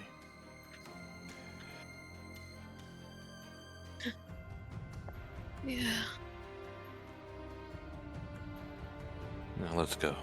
I might need your help with Eleanor again. Mhm. Yeah. The two You got the exits. Eleanor with you? Yes. Yeah, they took me with. Okay. Wait, I had to go for it, but what did they say?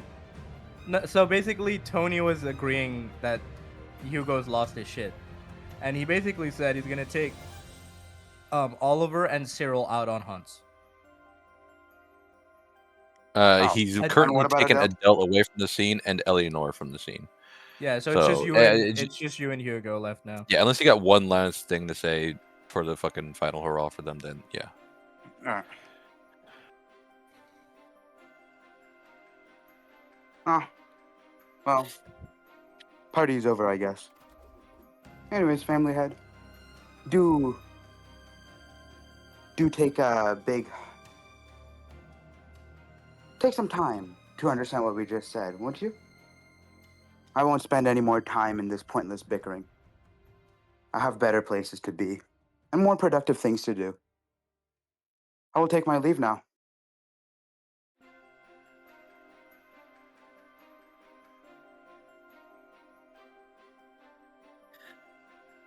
Seeing his last remaining family member walk away, Hugo's left all alone in his failures, standing in his room, all alone, just like his fear trial. All the ones he cherished, all left him. No one batting an eye for him.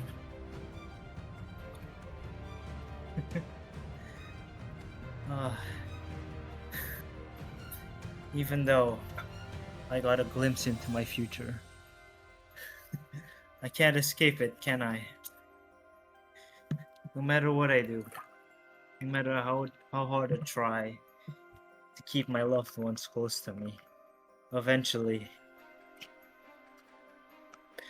they all leave me. Do I not matter to them? Am I just a position in the family? Am I not a person with feelings? It's because of me that Henry got burnt into ashes and got resurrected. And even when he did, he didn't feel any sort of affection towards me. Eleanor, in her final moments, decided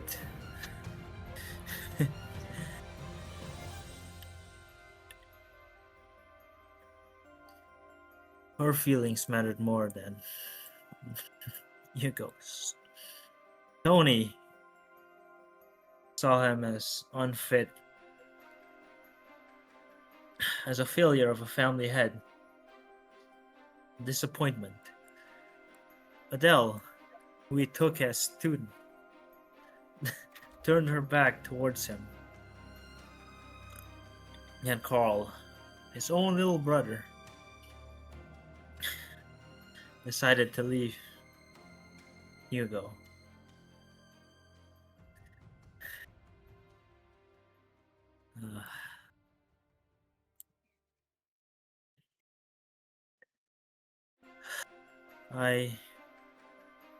In the end, it all came back. No matter how hard I tried to escape this future, I am left alone.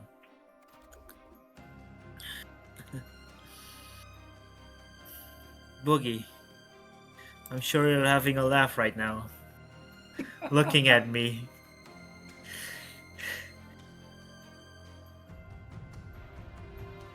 But even then, even being so alone in this In the same room, he saw his future self.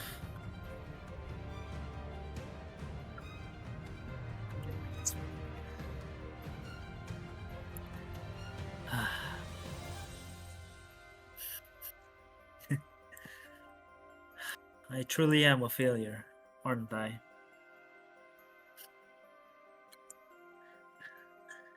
Thinking I could change the way people feel about me,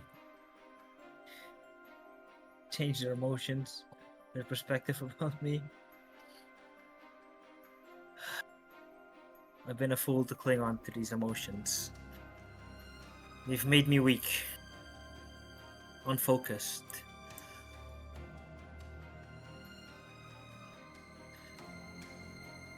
So, right now, I'll leave it all behind. All of those who matter to me. All those I've felt affection before.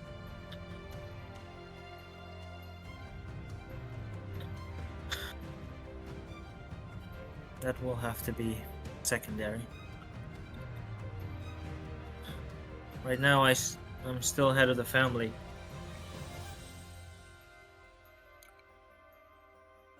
So I'll take my duty in stride. I'll do my best to fulfill my role.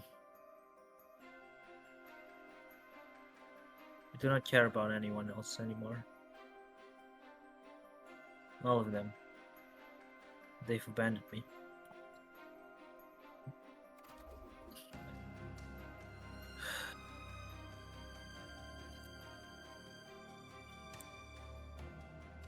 With this resolve, Yingo leaves.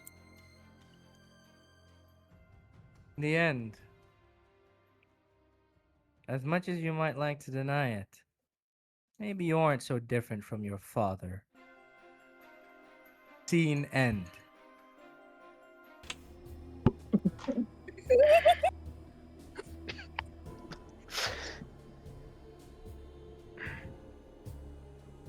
After, well, for the transpiring scenes that would come up with the other rest of the family and their issues and family matters that have come about, we cut to Oliver and Henry, or Surreal. The two of them took a moment to talk a bit. Oliver himself, realizing about the opportunities that has been granted to him, as well as, well, more of the world that he's starting to see, takes a moment about maybe his workplace, maybe things he would need. He can't always not be unprepared now, can he not? Some gear, some stuff, money, or whatever. Whatever could help right now at the moment.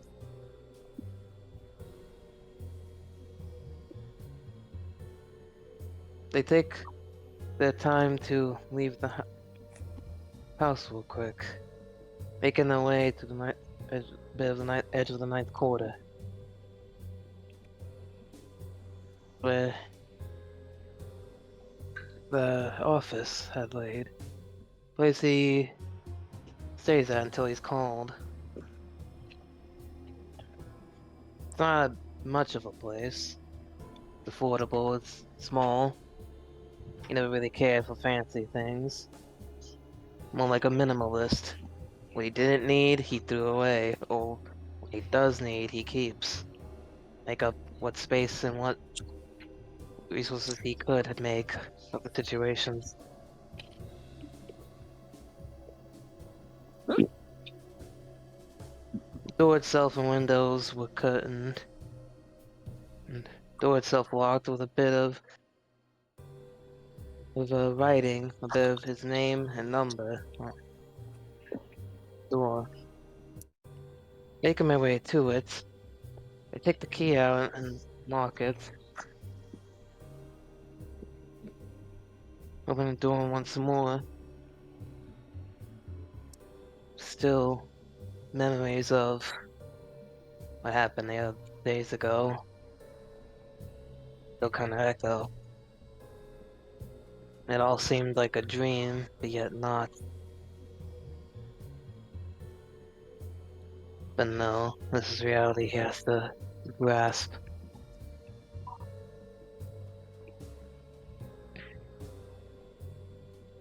But now, he just have to push it down. Don't let his worries choke up, or the realities hit him harder than they would.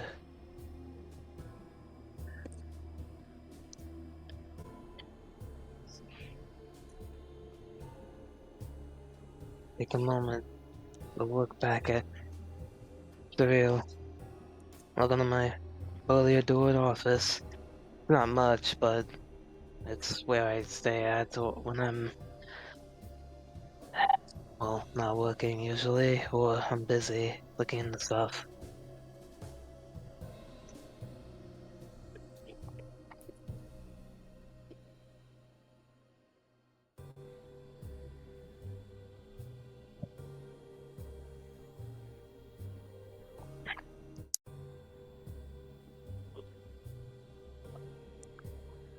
So, what exactly do you do? Just a bodyguard. Make sure people that I may protect are safe. Usually some weird shit happens, be it some crazy stalker or other crap. Normal stuff, really. Could be a ban or someone out to get it. It really depends on the situation. You investigate too? You sound like a Not private eye. not all the time, but sometimes when the situation doesn't make sense of why it happened, I kind of pry into things. Try to fit what pieces I could muster to understand why some of these people do the shit they do. I thought about maybe I got out of school being some kind of investigator, but I didn't have the confidence, would be the lack of a better word, Hmm. for that type of life. I wanted to do good. I didn't want to be regulated to some bullshit. But then again, I think I was just lucky to have a job at the time.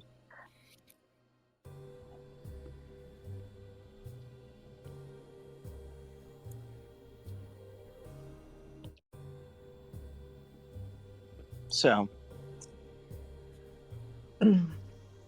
your whole life you've been defending others in a rather, well, ugly underbelly of justice to sustain what life you have, correct? You could see it like that. Yeah. Well, you're alive. You're not exactly parading around justice. That's better than who I used to be. Well, who Henry was. Oh, come on now. Even if the memories are not exactly you, they're still you, in a weird way. Sounds stupid to say it like that, but you are what you are, if that makes sense. I lean in close, staring you directly to the eye. Well, how would you feel if you were born with no attachment, but with the knowledge of all that you were? A movie moving back and forth slowly. I can consult it whenever I'd like, yet it's out of body. It's quite interesting. And it allows one to ruminate on what they were and how they failed. Henry trapped himself.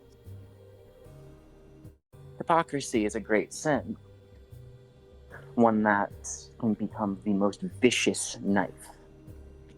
It can become a whip that scares us into corners.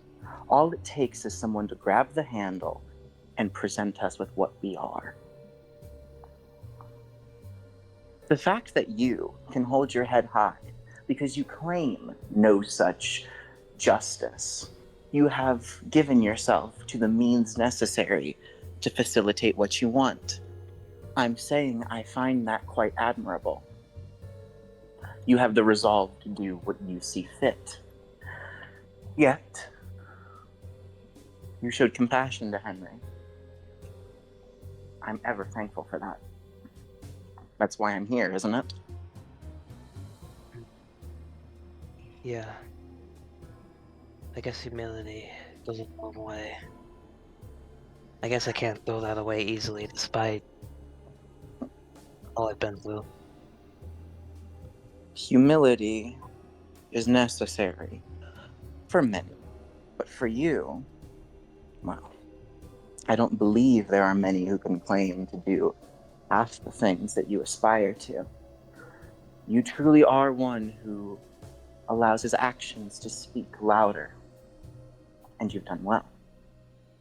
From my point of view and from what I know about you, which isn't much. Hmm. So, what are you gathering anyway? Just some things.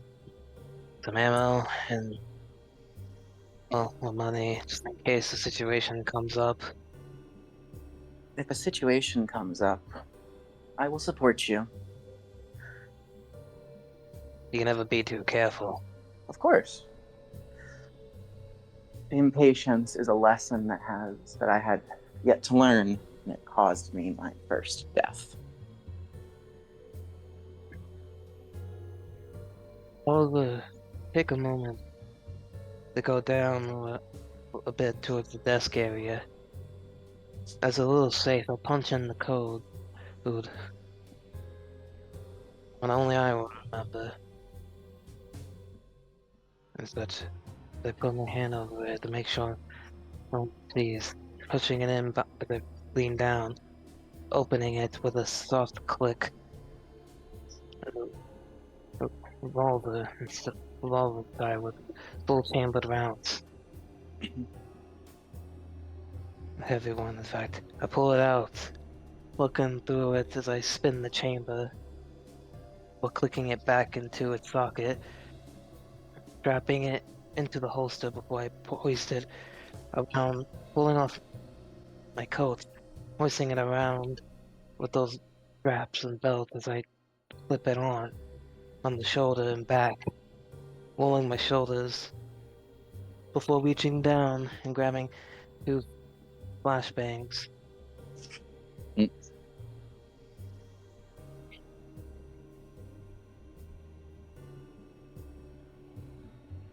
You know, Quick moments. the last man I met that had those, Cyril can't help but have a small smile perk on his face, remembering Henry's first meeting with Thierry. Quite comical. What happened? It's nothing. Just recalling a memory.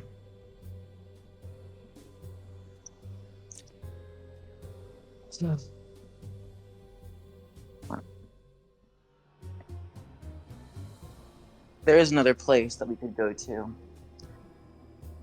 I'm sure that Tony will soon visit there to outfit himself. As long as our helper is willing to set us up with another little excursion there. What I'm saying is, firepower will be accessible in the near future. Right. It is nighttime. It is a good thing we went and grabbed this equipment. We're gonna go hunt. We need to deal with them quick. Indeed, though it is important, once again, and I do need to specify this for both my sake and yours. Impatience can lead to far worse situations. Imagine what had happened had you pulled that gun on Madame Cherie, what I hear. Imagine what had happened if you'd pulled that gun on Samuel. I'm not doubting you, and I'm certainly not trying to scold you. But it is important that we take stock of the situation. I don't want you ending up like Henry did.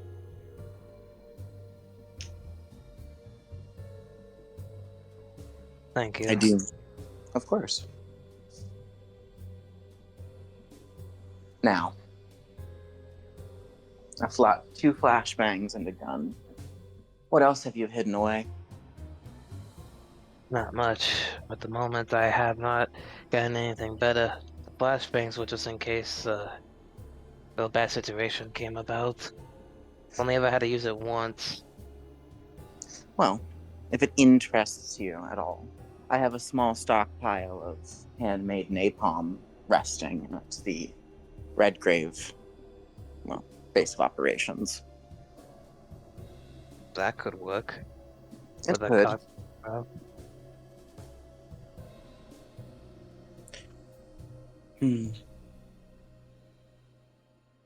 Are we all done here, or is there anything else?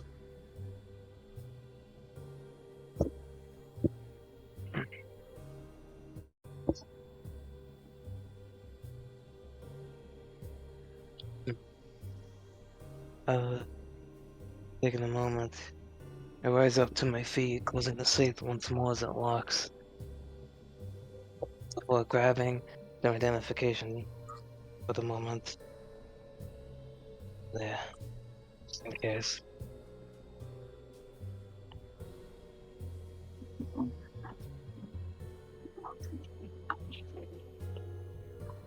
Sorry.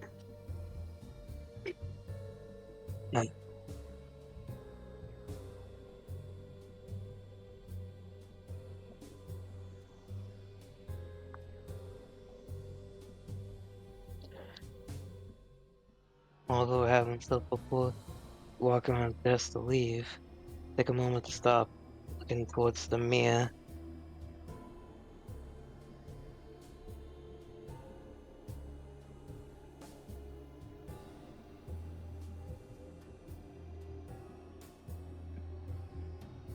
Never mind. Let's just move.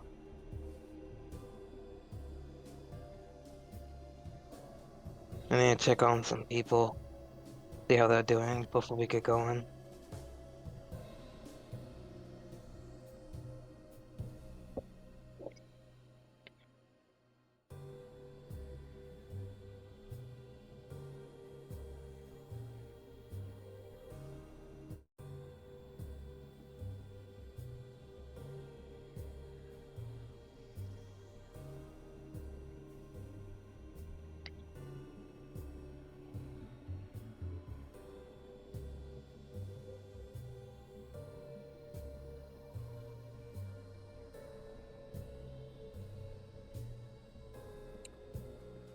The walk to the orphanage brings you down this road.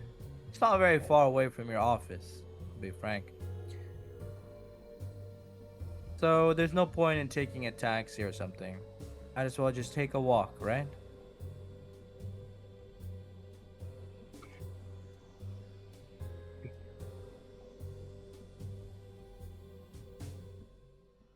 Stepping out from the office, my eyes take a moment to scan and left or right along sidewalks and even down the street before pinning my way to cut the walk away. Come on.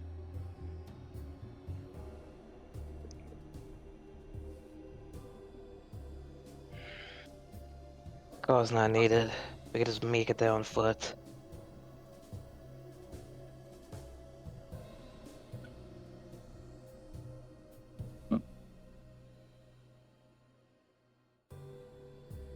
Where exactly are we heading? To my home. Well, what would be my home? Where do we put ourselves?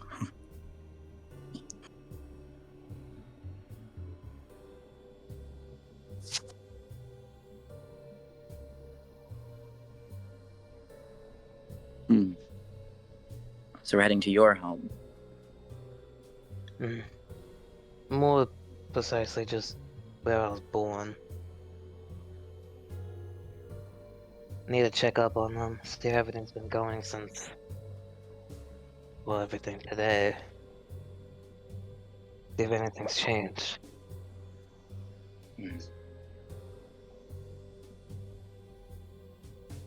I see. Natural concern, then.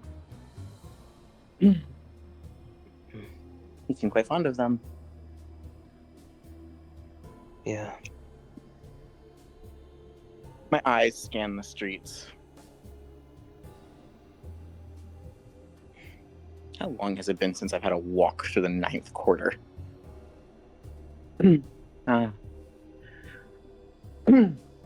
All I can remember, though, as I'm thinking of the last time around here, the entire 9th quarter was flooded by Julius, yes? In the past? So.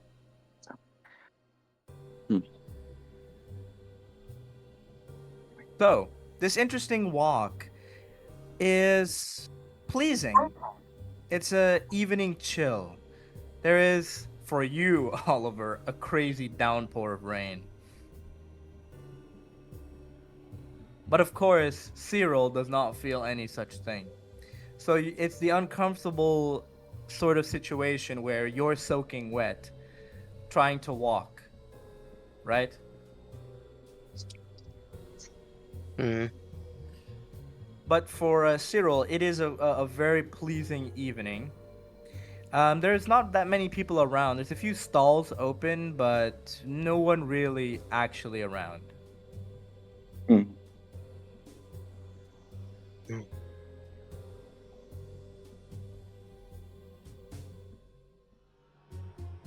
You guys ready?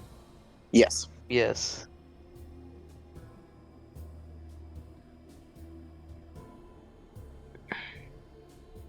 Oliver walking his way down as he sees some stalls open. Places his hand over a bit. Not to stop, but like kind of a motion of halt thing. But he takes a moment to look. Look pretty lifeless in general. I suppose they don't want to be here. The atmosphere shifts for both of you for different reasons. Oliver, your second sight is activated on its own. Cyril, every instinct in your body is telling you that there is a apex predator in your presence. Look at Eloise, I swear to God. What the hell? Your apex dumbass. Mm-hmm.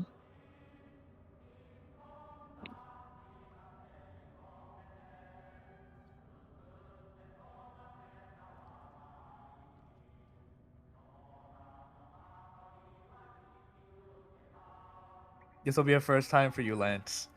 Remember the Oh. soundtrack. The trauma. What the fuck Genuine is this? trauma. Learn it and learn it well. Custodes. Oh, what the hell is this? Can you? Oh.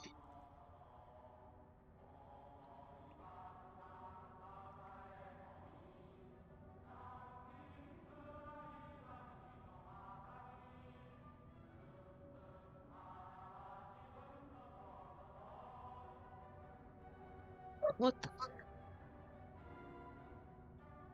Oh.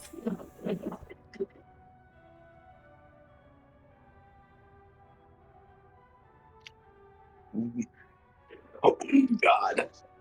What the fuck? It's Hendrickson. What does that mean? Family head.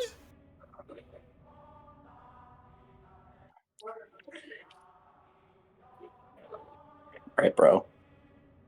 I think it's time we make ourselves. I think it's time we introduce ourselves. Session images? Shit.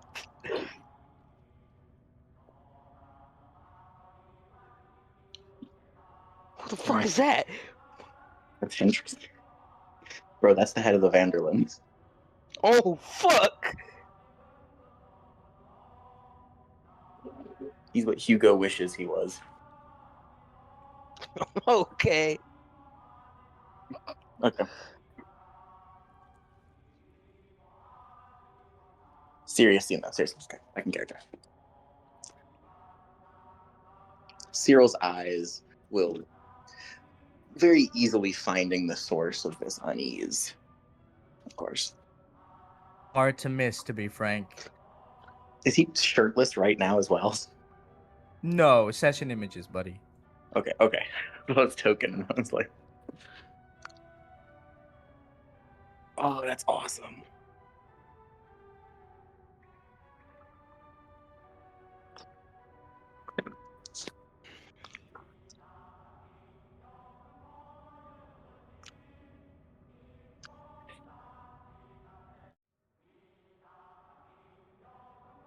In front of you stands a man facing away from you, his face obscured by smoke.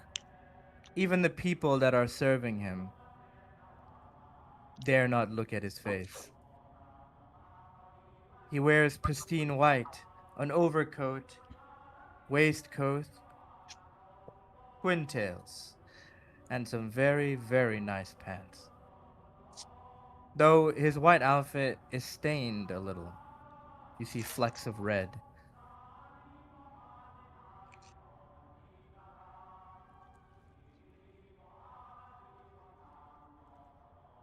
My eyes draw for a moment, looking at him, seeing what second sight is showing me.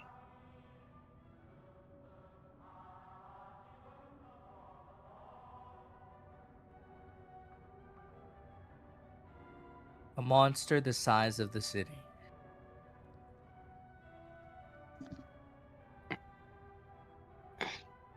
It's changing. Sometimes it looks long and elongated. Other times it's something on all fours. Other times it's bipedal. Sometimes it rides on the floor.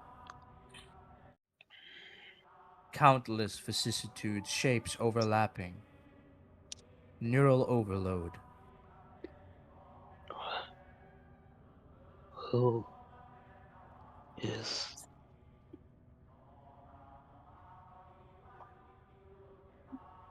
Well, what is that?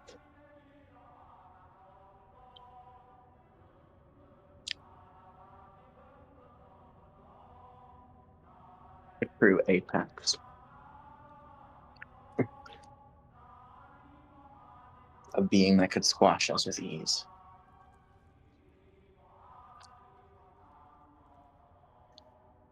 Then caution should be adhered.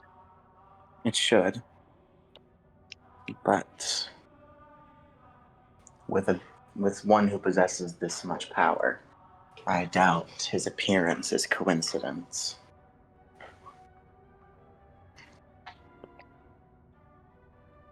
Like he wanted to see us, or... Yes. Considering how you stood to Samuel, perhaps he came to to see inspect the me. goods. It's possible.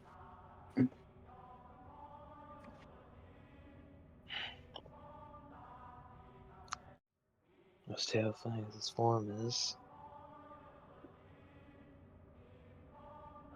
he stands guard. Or is he a hunter, like you told me of Ptolemy? Yes. There's a certain serenity to him, isn't there? Poised.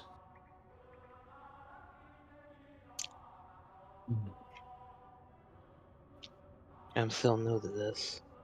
What do you So am I. recommend?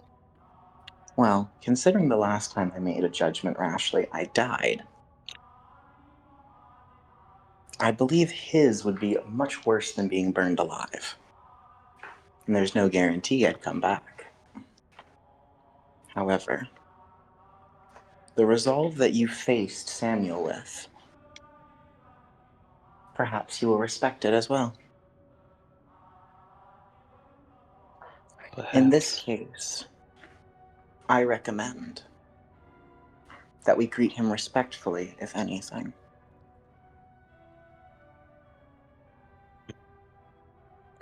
If we are to speak to him.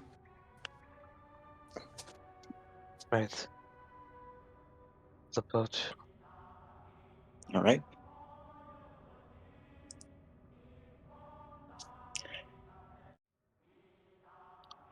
Overtaking the lazy steps quietly and gently, not with fear, but more astride of familiarity.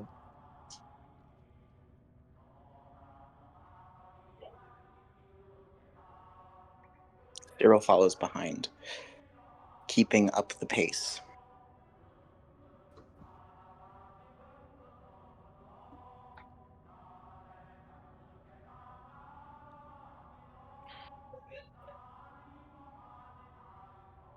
Uh, the man in gold, man in white, does not really pay heed to your presence. He takes his glass of whiskey and drinks it languidly.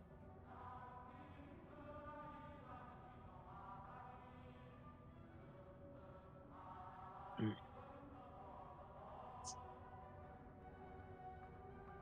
It is nice to meet your acquaintance, sir.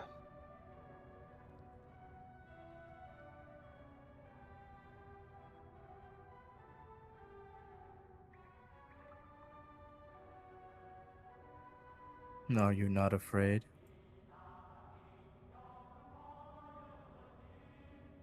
Maybe, but through fear, confidence in strength is born, is it not?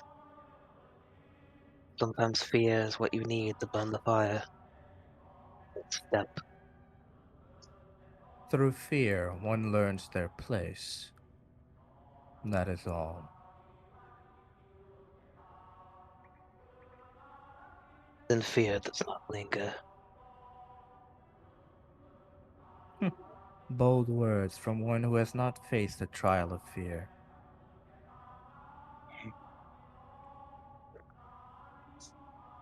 What is this trial you speak of? That one should know. I wait for the chance to give. If he gives me a gesture to continue, I will speak. Well, he's talking about you. Gotcha, guys. The trial of fear. One presented by the world at large, the great spirit of fear. A test, constant and grueling, where man must constantly prove themselves. Many of those that we face may not have the luxury of such growth. It will show us our future. It will show us trials to come. In overcoming, we gain understanding of our place and our own resolve. Was that your experience, Runt? For me, when I met the spirit of fear, it did not show me anything. I've never felt fear before, and I likely never will.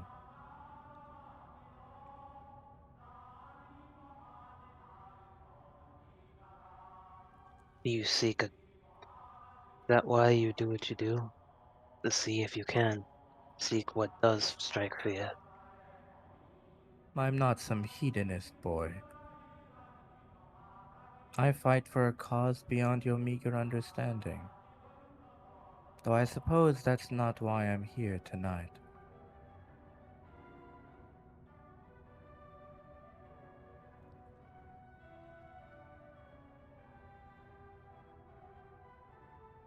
He decides to turn his face and look at you. Do you dare look back? Ye-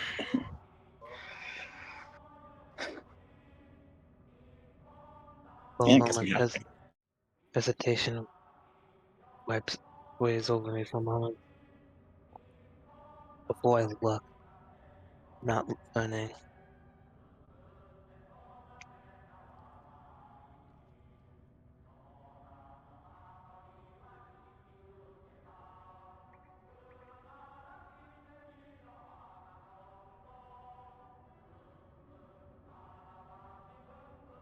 Sorry, did you say you looked? Yeah. Yeah. Hesitation wipes over him. A moment. Before his eyes venture to look. Oh boy. Remembering Samael, the interaction with Samael. I notice you match my gaze. Is there a reason?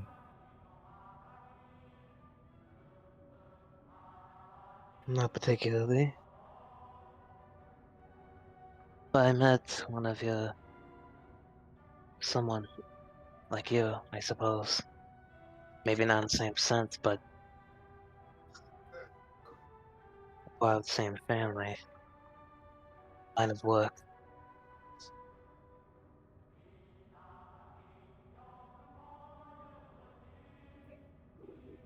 I need you to make 7 opposed willpower rolls. Oh, 7. Yeah, you looked him in the eyes. You'd think you would have learned from COC. See that, but like, He's just looking at Oliver in the eyes, right? Yeah. Okay.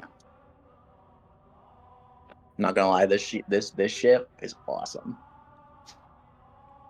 How many? 7? I think he said 7, but what difficulty? There is no difficulty. He decides. Oh, Oh, shit. Alright, hold on.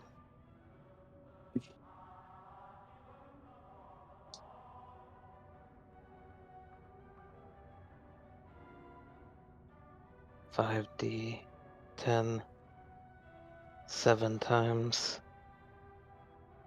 Okay, 1, 2, that's a lot of 5s. 3,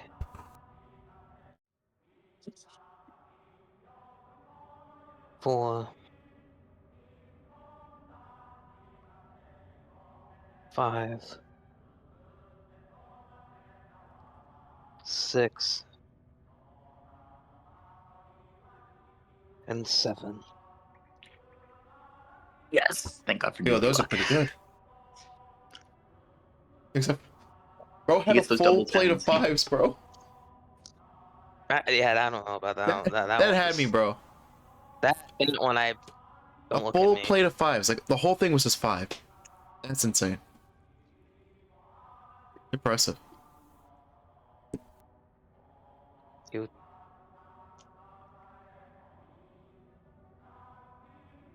What? What in the goddamn? That's Vanderlyn. Mm-hmm. It's a narrative roll, really.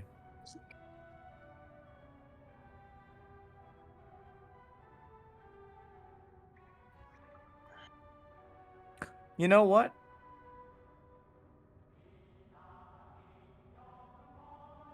We'll call it about equal. Ooh. Oh, Lance. So instead of dying, fall to your knees. The great defender. A has to defend himself first. all of. Do you describe what happens, or do I just fall to my knees? You fall to your knees. There is nothing you can comprehend. Not a lapse in judgment. You blink and you're on your knees. Something deep inside of you has shifted.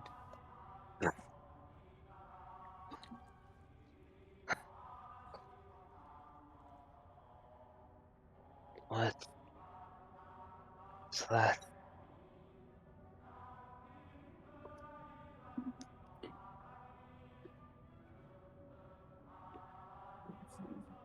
What happened? He grabs your face.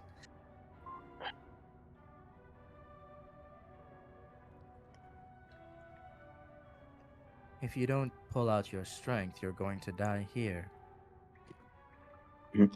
There should be something else, shouldn't there? Yes. Do not disappoint. Something else. This is primarily a mental power.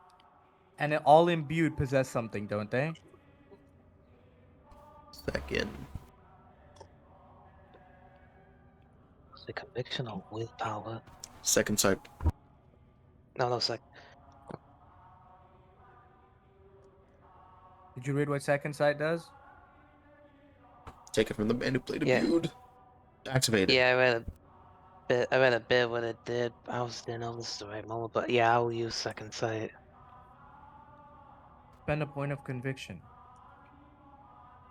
Alright.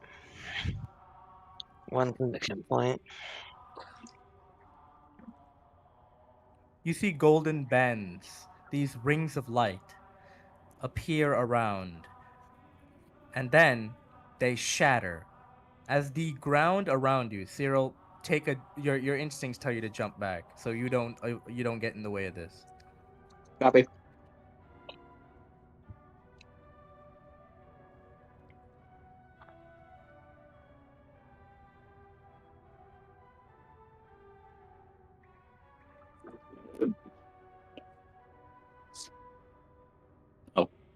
Go further back. That got entire someone? area has been fucking flattened, with you in the center of that crater.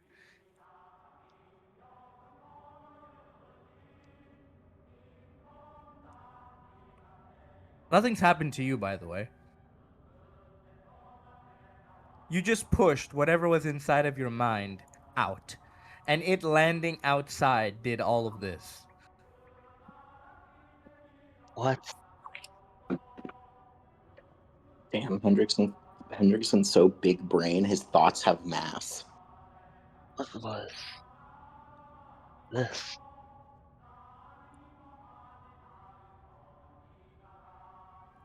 Did this?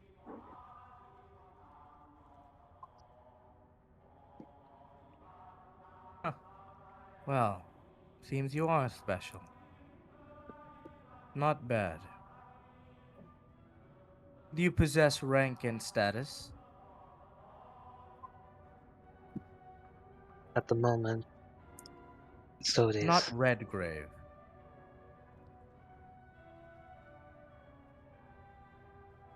I don't believe I do. I see. Well, it matters not. You are an ally to Vanderlyn.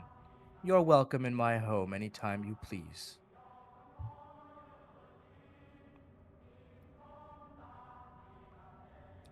Should we end up fighting against the Redgraves, we will offer peace to you. You can decide to step aside. Should you refuse, then you will be considered part of the Redgraves, but the choice remains entirely with you. I think my family might be happy to see one of your kind here.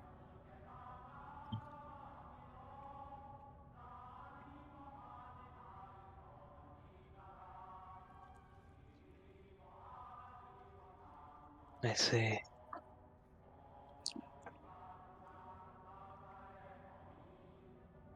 No questions? Better that Suppose. way. Runt, come here. I do.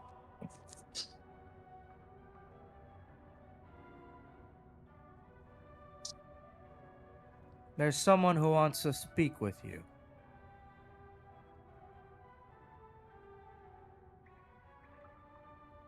Don't try anything funny. You'll die before you start. Do I make myself clear? Yes.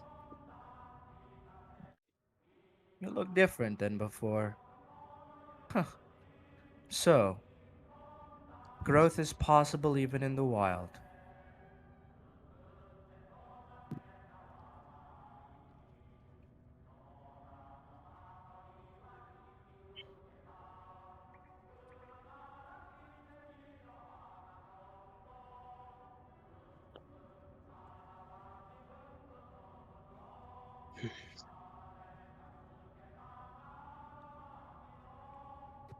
Do you two have anything to say before we continue?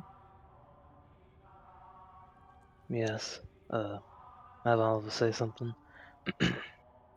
I will not pretend I do not know all that is happening.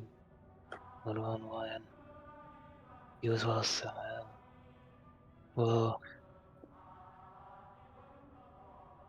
see me in such a light or favoritism, but I suppose I thank you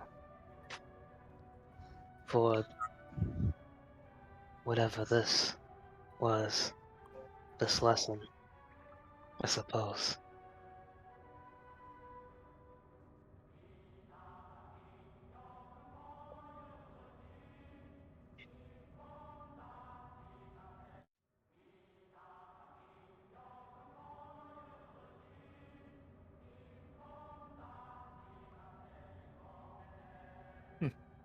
We'll see. He steps out of the crater.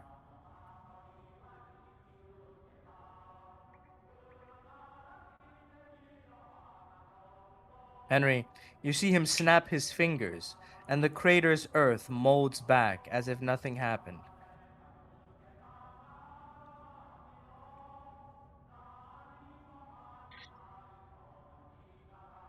My eyes sparkle very slightly with interest.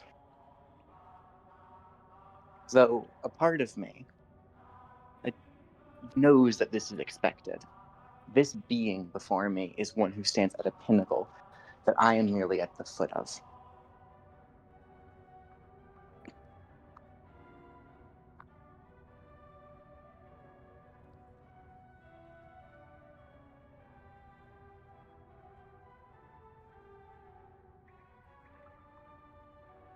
I see.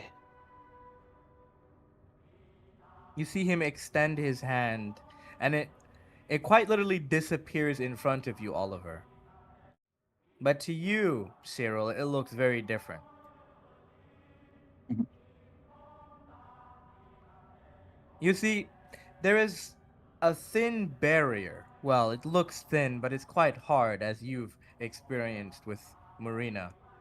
That thin barrier that separates whatever it is that is the physical world from the spiritual realms beyond. Mm-hmm. As he stretches his hand through, he twists, and the entirety of that shrouded barrier breaks in the area around you.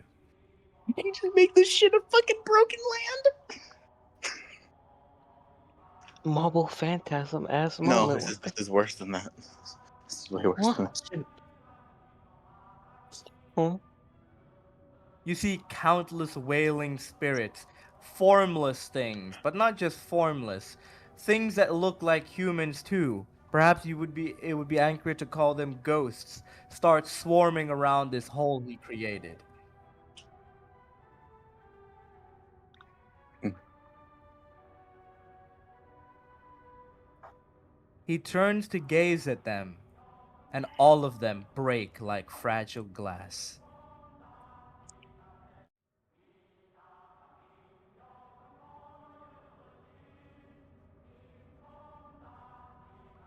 From his What? gaze, there is a ripple. It connects to a space far away that even your eyes can't see. Mm. And it connects to this broken corridor that he has created.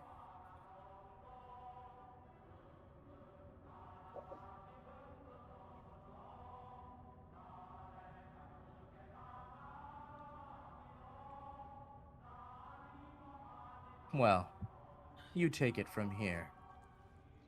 He decides to walk back towards the stall, taking another drink, while a figure appears in that corridor. Hmm?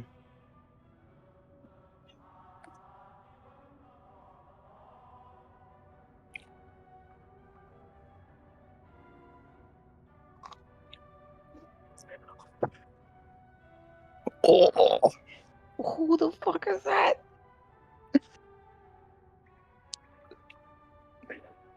everyone with blue eyes so far has been fucking crazy, so we're gonna see.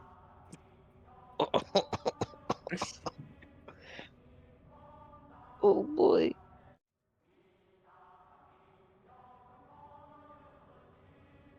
What?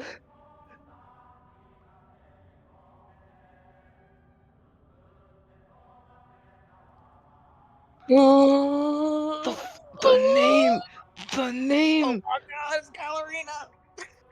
Oh, Shit. what?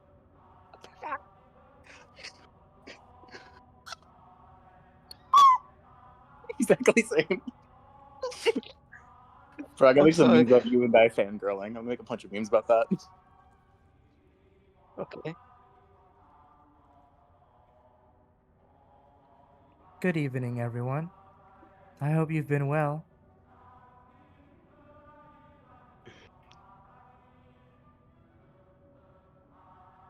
It has been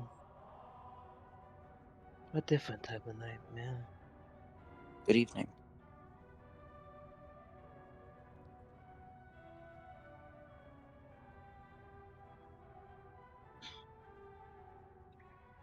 She walks closer, her steps methodical. The first one she goes to is Oliver.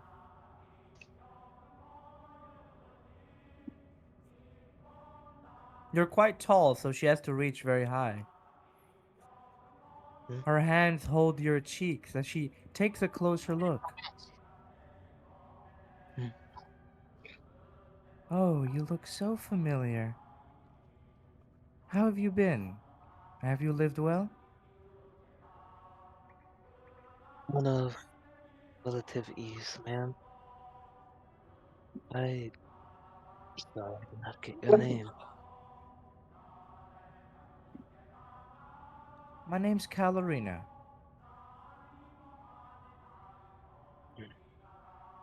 And mine, Oliver.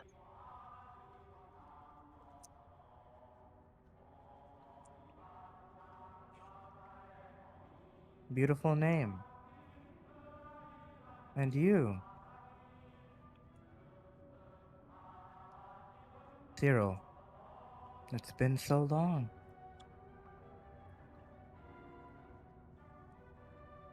My, you've certainly grown up to be quite handsome. Don't just stand there. Come closer, let me see you. At her request, I do. I move closer to her. I'm sorry about Ulrich. It's just Hendrickson's rules are pretty strict, you know? I tried my best for you. I hope you can understand.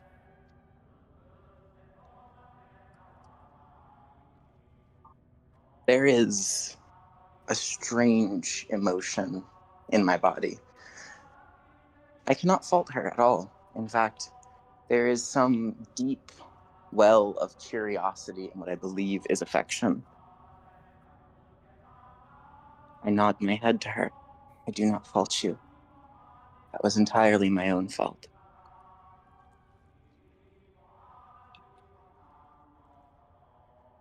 I'm so sad.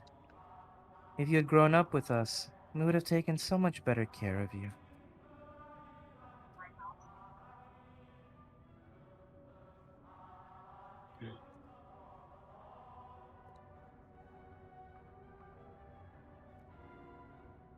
Do you want to come back? It'll be difficult to try to convince everyone, but I know at the end of the day, they would love to have you back.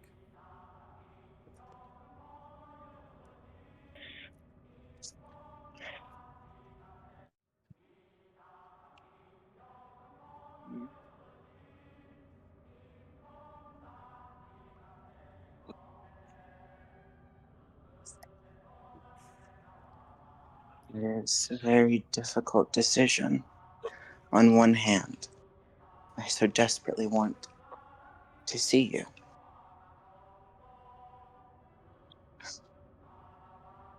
On another hand, the last time I was impatient, I caused much suffering for myself and others.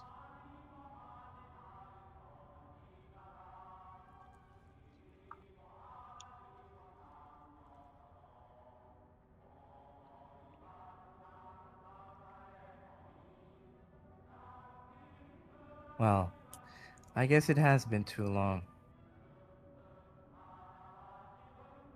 Time's not been kind to you, young man.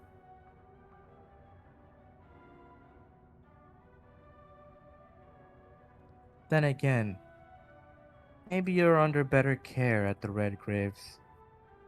Being part of this family is hard work, to say the least.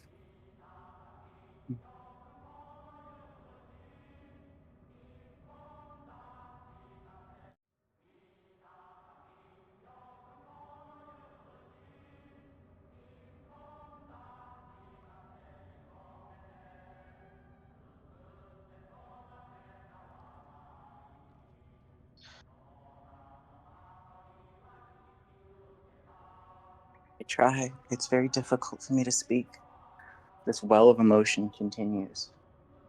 All I wish to do is comfort her, but I dare not overstep my bounds. For what would my comfort offer to someone like her? Even though it might be difficult for you to understand, you're the one who wanted to speak to me, right? So what is it you wanted to ask?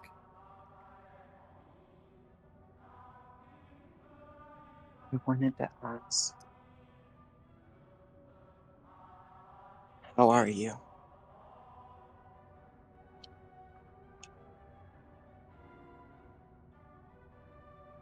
There's a shadow over her eyes for a moment. I'm doing fine. I'm well protected after all.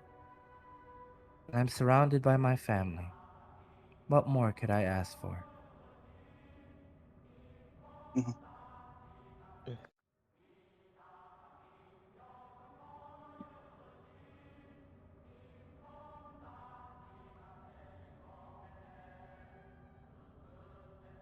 Are you happy?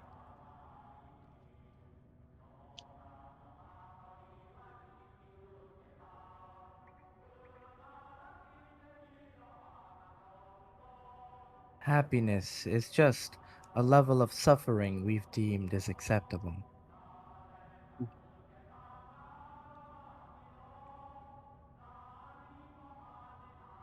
And my final question.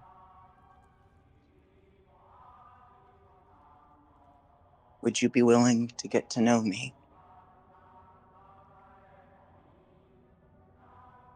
I would love to. But as you know, tensions are high. Yes. The rules are very strict, even Yes. for me.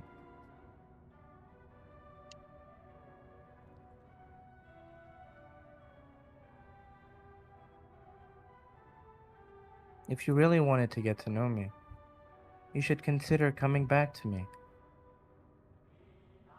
I will.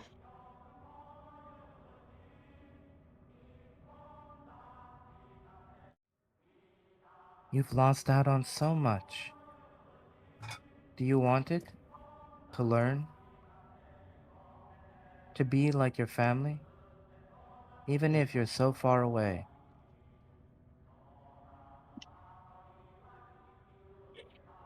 I took a moment to turn my head back to Henry.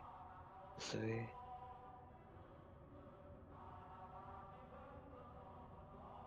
I would like to learn. But with with how high tensions are and how strict the rules are, perhaps it would be best if I take it slow.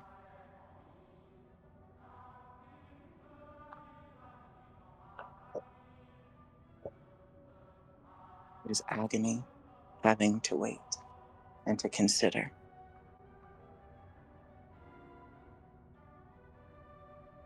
But I do not wish to be rash, especially with you in the picture. Even though you've never met me before. It is strange.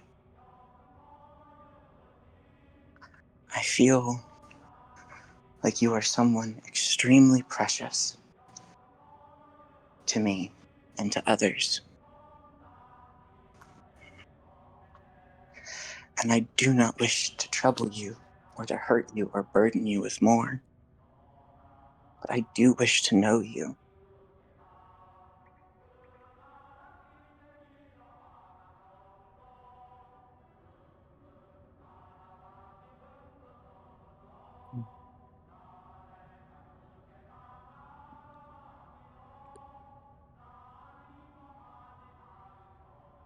Oliver, could you please come closer? Of course, man. She holds both of your hands. She looks at you, Oliver. What about you? Will you come home with me? Come home? You don't understand it yet, but you're anointed. You're special. You may not realize it, but deep in your soul there is an immeasurable power. You've been chosen. Chosen by my family.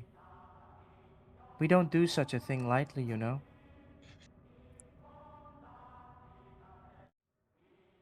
It means that you're special from the moment you were born. Chosen. That all.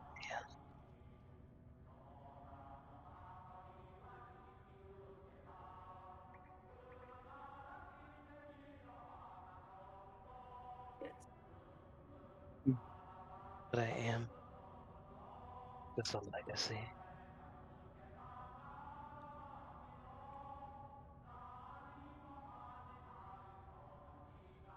She looks at your eyes.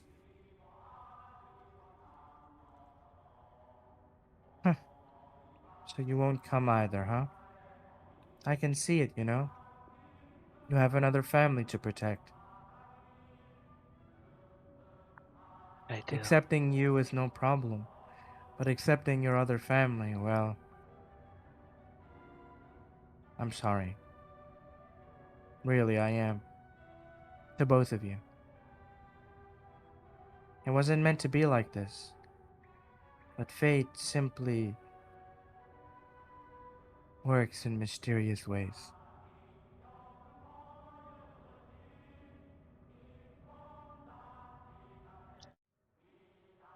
So,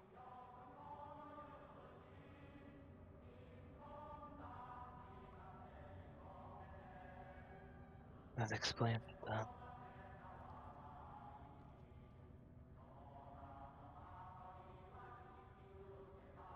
Each one of them was you. I sought my words. I wanted to spill the truth somewhere deep in my heart.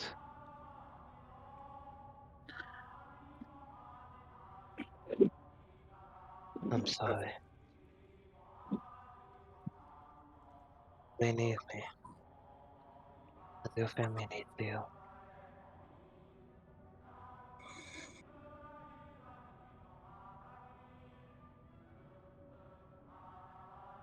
We all have our parts to play.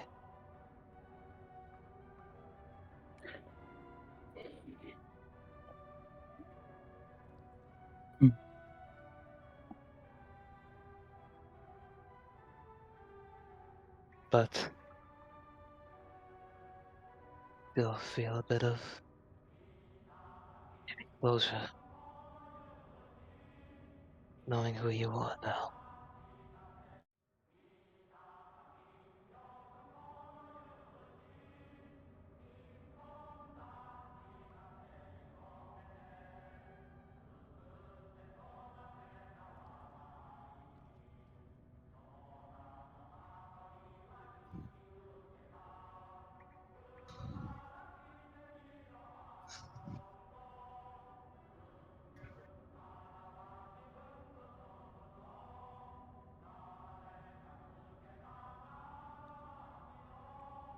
Well, there's at least something I can do for both of you. Even if you're not with us, you're still tied to us somehow. And you've both come of age. You deserve to receive your coming of age gifts. Will you accept them? I turned my head to Seville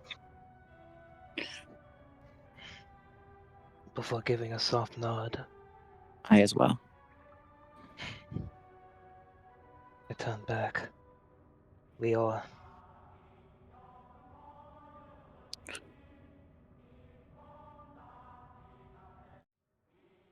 What's the answer? Yes, we both agree to receive our Yeah. gifts. Yep. Hendrickson turns around. Mother, you cannot be serious. These people are likely to become our enemies. How can you... She cuts him off. Hendrickson, no matter how much you twist or turn it, they are meant to be our family. Cyril is no longer the runt. Even if he has not gone through the proper procedure, he's found his own path. Is that not impressive enough?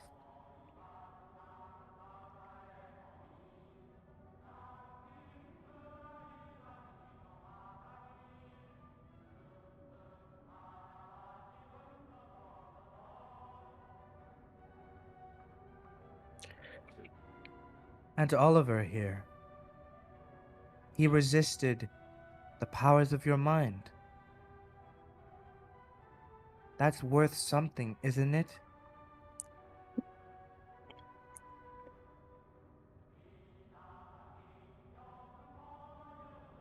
Very well, Mother. What then should I do for them? Well, Cyril needs a teacher, right? For his powers. And Oliver, does he not look the part of the noble knight? He needs a weapon.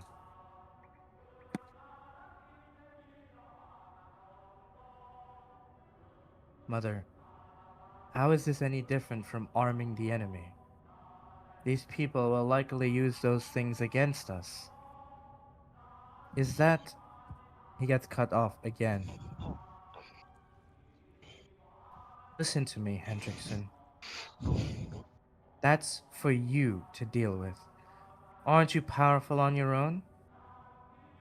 Remember, you were born to be different from the rest, right? Giving a weapon or teaching somebody to use their strengths still doesn't mean they can beat you, right? So why be so petty?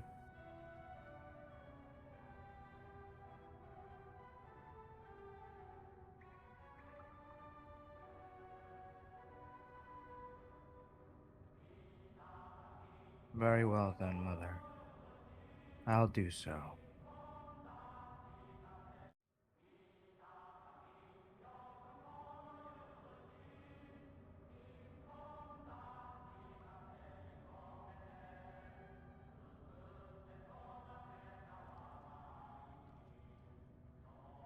He throws something to you, Oliver. Something that appears out of particles of gold. It's a scabbard with a sword. I reach my hand up to grab a scabbard and let throw. My eyes examining along the hilt and the edgings of it.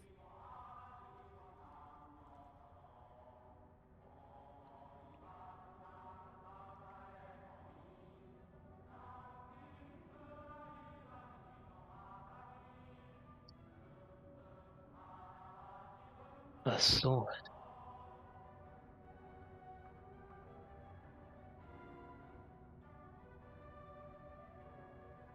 What is...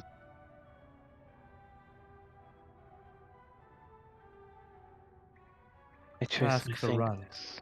He's seen such weapons before.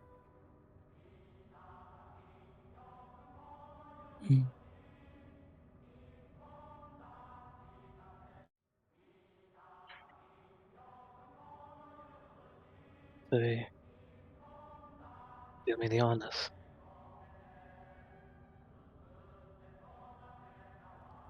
Its name is Tyrfing. Take care of it.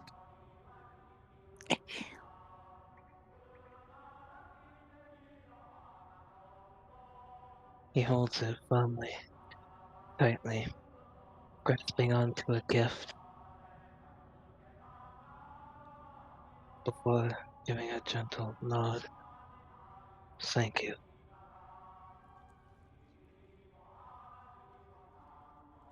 Well, all my soul. in my body.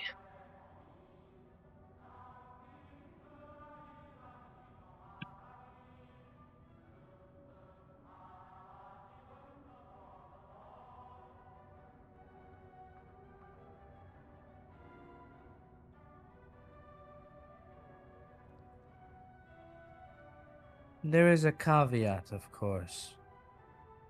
Draw the blade only when ready to kill. If you fail to kill the enemy you draw the blade for, you will be the one who dies instead. So wield it only when I truly need to. Well, life is not so easy to take. I understand.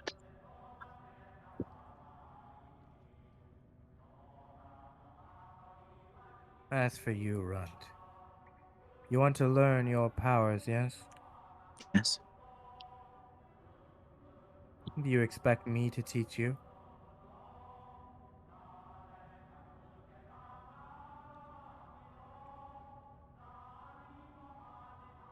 Will you? I can't be bothered. But I do have a solution.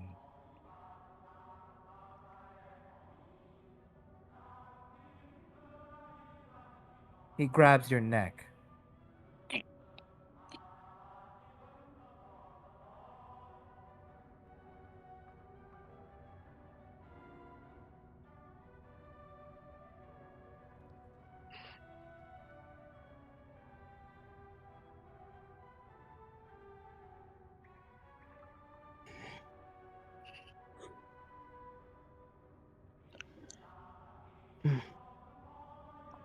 I do not struggle.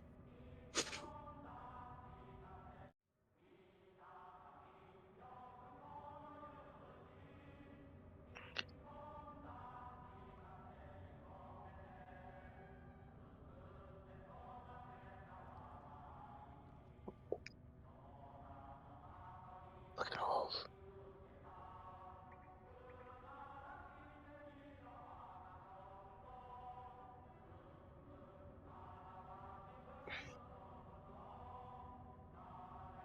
The best teacher is often oneself.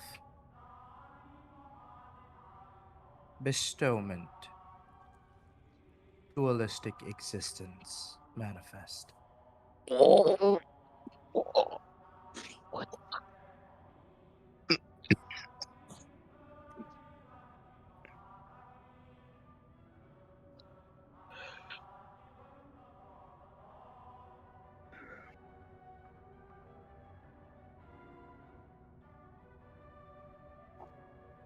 Oh, I'm just thinking image. This is gonna be cool. What the?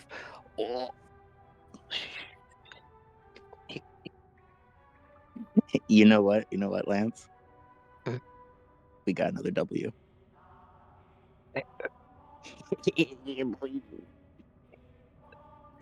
Let's just wait. What? What? Feel Rashura? What the fuck? Huh? I just keep getting more hot. This is crazy. Well, well, well. Why am I being called Clan Master? This is not normal. What have you done?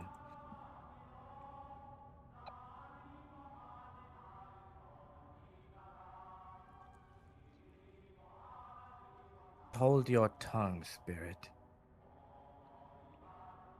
The runt needs a guide, and who better than his true self?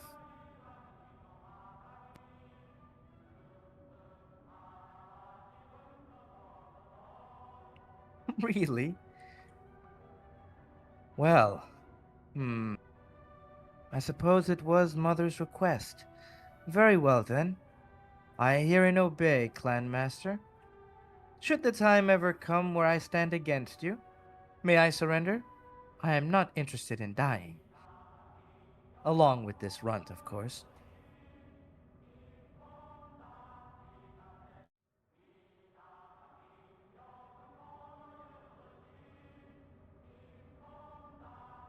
Do as you will. You're a gift. Act like it.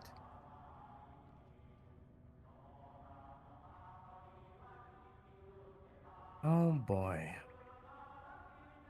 Truly troublesome, clan master.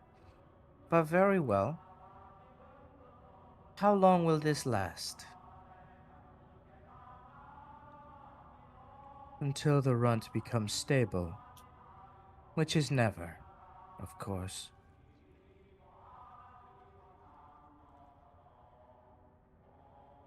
What about the other two? Can't really do anything. He gets cut off. All three are in one. Don't be pedantic. Now leave me.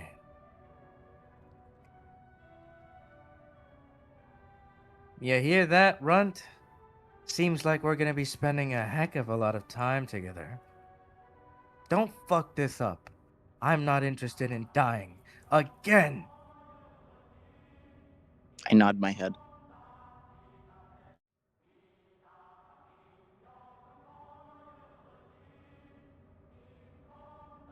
The illusory figure fades into your shadow. Hmm.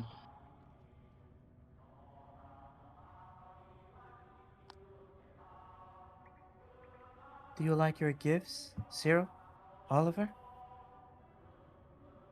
Yes. I Thank you. thank you.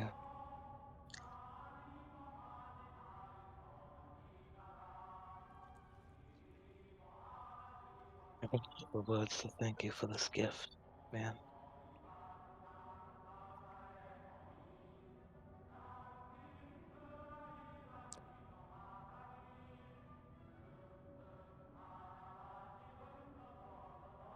There's no need.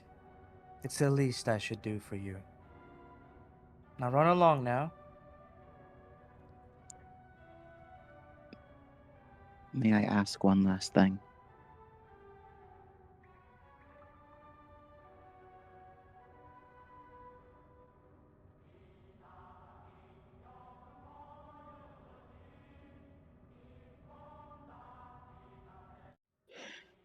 Go ahead. Don't be shy. May I have one hug, one single embrace?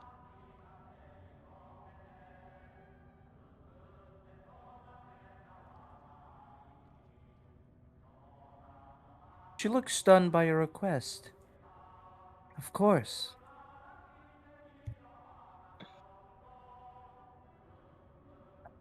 I am slow, as if I am a child trying not to break something fragile. Before I know it, I wrap my arms around her.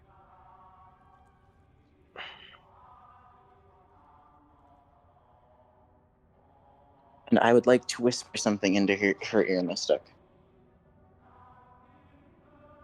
I'm going to get stronger.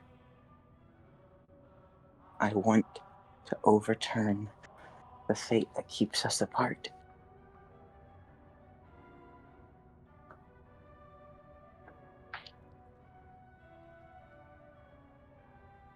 That's impossible. But keep trying. Your sincerity is enough to please me. Good luck, Cyril. Good luck, Mom. I love you.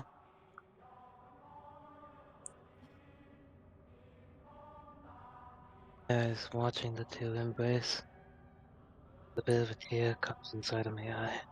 Quickly looking away and rubbing the side of my right eye with my thumb, left hand.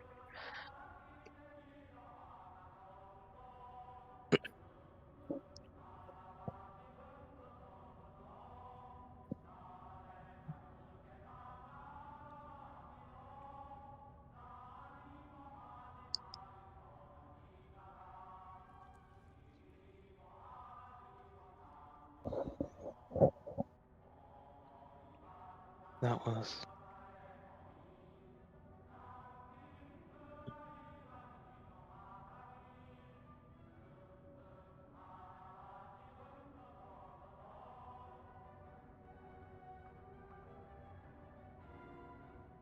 With the tearful goodbyes closed, the two of you go on your way, right?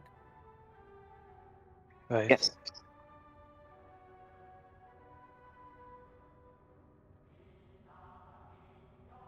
I'm going to hold my head high. A new goal has appeared for me. Though it may seem impossible to others, I am confident if I continue, maybe it's possible. I hold the blade on my back, beneath the coat. Coat. Fight pain. I don't let it weigh me down. Take step after step. With purpose. Or more. Maybe confident. Valor. I wasn't sure. All I know is an ember blazed in my heart, and I moved forward.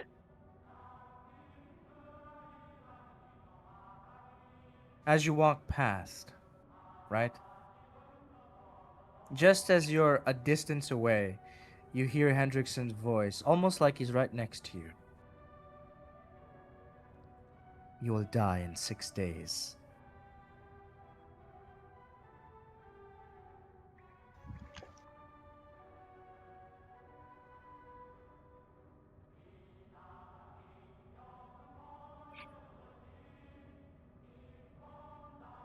Like a whisper brought with the wind,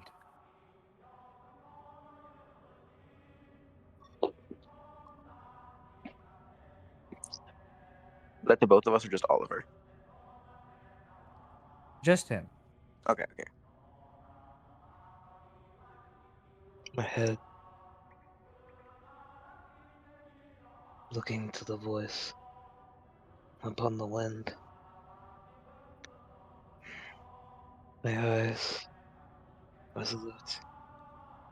A wavering worry crosses my mind for just a moment.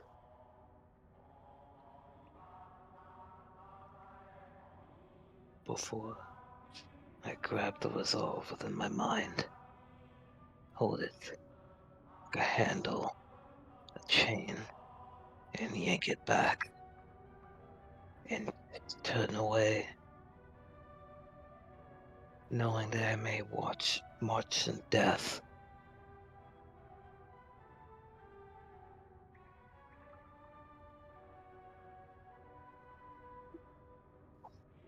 I will carry what's left of my carcass into the night if I must.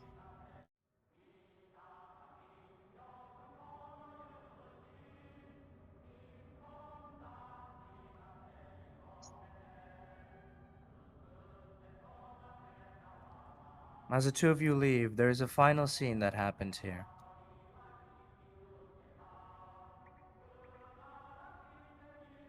Kalarina speaks to Hendrickson. When were you going to tell me, huh?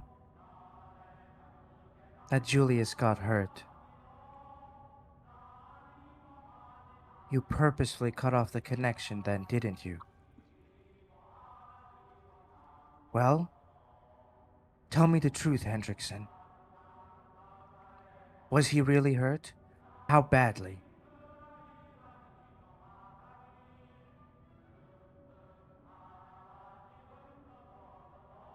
Mother, it wasn't that.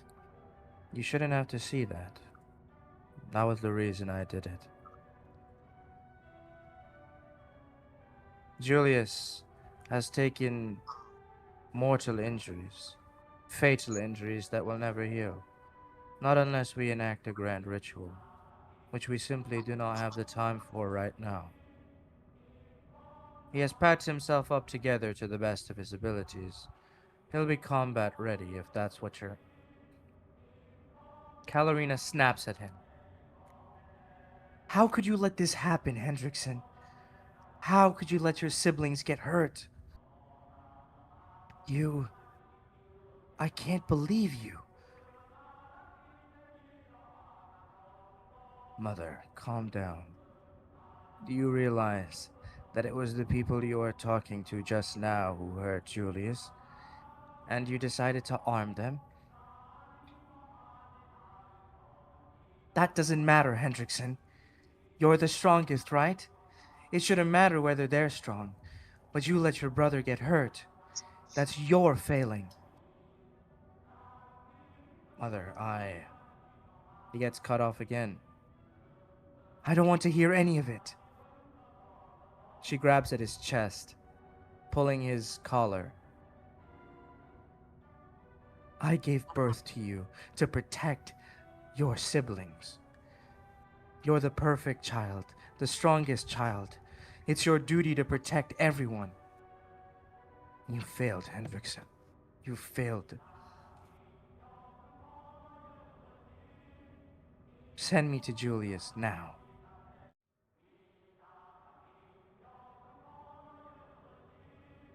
Hendrickson's eyes are shadowed for a moment. Very well, Mother. I will take responsibility.